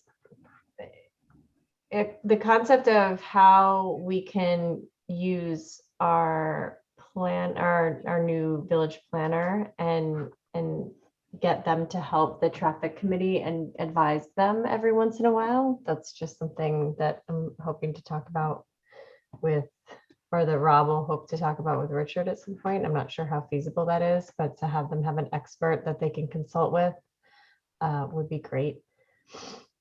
And they're working on a new batch of content to put on their traffic committee page on the site, on the dobbsferry.com site. And they're looking for more members, as are all of our boards and committees. So if anyone loves to talk about traffic, they're a fun committee and I really enjoy being a part of it. I'm sure Donna misses them terribly. Yeah, that's pretty much it. Christy, you want to talk about the Glam for Good event that we were at? Oh yeah, sure. So there's this organization called Glam for Good that's based in 145 Palisade, the Hudson River Landing building. The executive director of it, Mary Alice Stevenson, also lives in Dobbs. And she hosted this event for local teens in need to get, they called it Summer in the City. She basically takes all of the runoff trash from stores like H&M and Ulta, not trash, but like You say trash. What are you talking about? the Trash? stuff they were gonna burn it like that. It's trash to them because it's past season, right? And so instead of burning this clothes, she takes it all and then distributes it to like underserved communities. And so she hosted an event at 145 Palisade on Saturday and invited me and the mayor to go because she wanted to meet him and show him what they do. And they do all of this out of Dobbs, and she's really happy being here. And hopefully sometime later this year, we're going to work with her and possibly like the other 3 river towns to do some sort of clothing drive where possibly the spring, we're going to connect them together with them, getting like brand new clothes to families and coats and for the winter possibly. So they do a lot of great work, and it was fun to bring the mayor down to 145 Palisade. I can't believe the amount of clothes that they had. I mean, the looks on the kids' faces were just great. So it was great to see, and hopefully we can do something more going forward. So thanks to them, and thanks to you, and hopefully we could reach out to our Dobbsbury resident kids and get who are in need. So thanks again. AHRB Nothing to report there. and the Conservation Board. They had some comments about a number of projects, in front of the village at the moment. I think they sent some letters to Liz to go to the planning boards. They commented about 185. They agreed with us about the tree that we had all been talking about. I think it's a very important tree to maintain, and they see ways that they can have both the ramp and the tree maintained. They had some similar questions that someone brought up earlier today in the about Master School project, and I think they also have some concerns, which I think will be met about the steep slope part of 19 Livingston. So look for those letters. I think they'll be distributed by Liz to all of us, including the relevant boards. Okay, thank you. Any other announcements? Yeah, we are one step closer to acquiring the state parkland at Chauncey Park. Laura Lee, myself, and Chet Kerr attended the Westchester County Parks Commission meeting, and it was unanimous approval for them to recommend to the Westchester County that this parcel be transferred to the village. So that's very exciting. We'll have a really nice complete park area down there. So Thanks for telling next that. step, Westchester County. Thanks for attending that event. I appreciate that. Again, I just want to reiterate what Trustee DeRozzi said about Juneteenth celebration. It was a great event. We all got to see, food and music and education, and it was very well attended by everybody. So I want to thank Children's Village for that, and I promise that we will be doing more interactive, have more interaction with Children's Village. There's no reason for them to be isolated on an island like that. So, we will work together to bring them more to the community. So thank you, everybody. It's been a long night. I appreciate everyone's attention and efforts. And is there Liz has something to say. Oh, I thought Liz was waving goodbye. I just wanted to announce on Tuesday, June 29th, the county clerk's mobile office will be in the village from 10 a.m. to 1 p.m. They will be parking the vehicle in front of the police station in front of 112 Main. They offer services such as passports, veterans assistance, basically most of the services offered by the county clerk. So if anybody's interested, that's a great opportunity. Thank you. One of my last announcements was to encourage everyone to vote, but it's past the voting time today. So if you haven't voted, it's too late to vote, I think. So is there a motion to adjourn tonight's meeting? Trustee Nell, second. Trustee Patino, all in favor?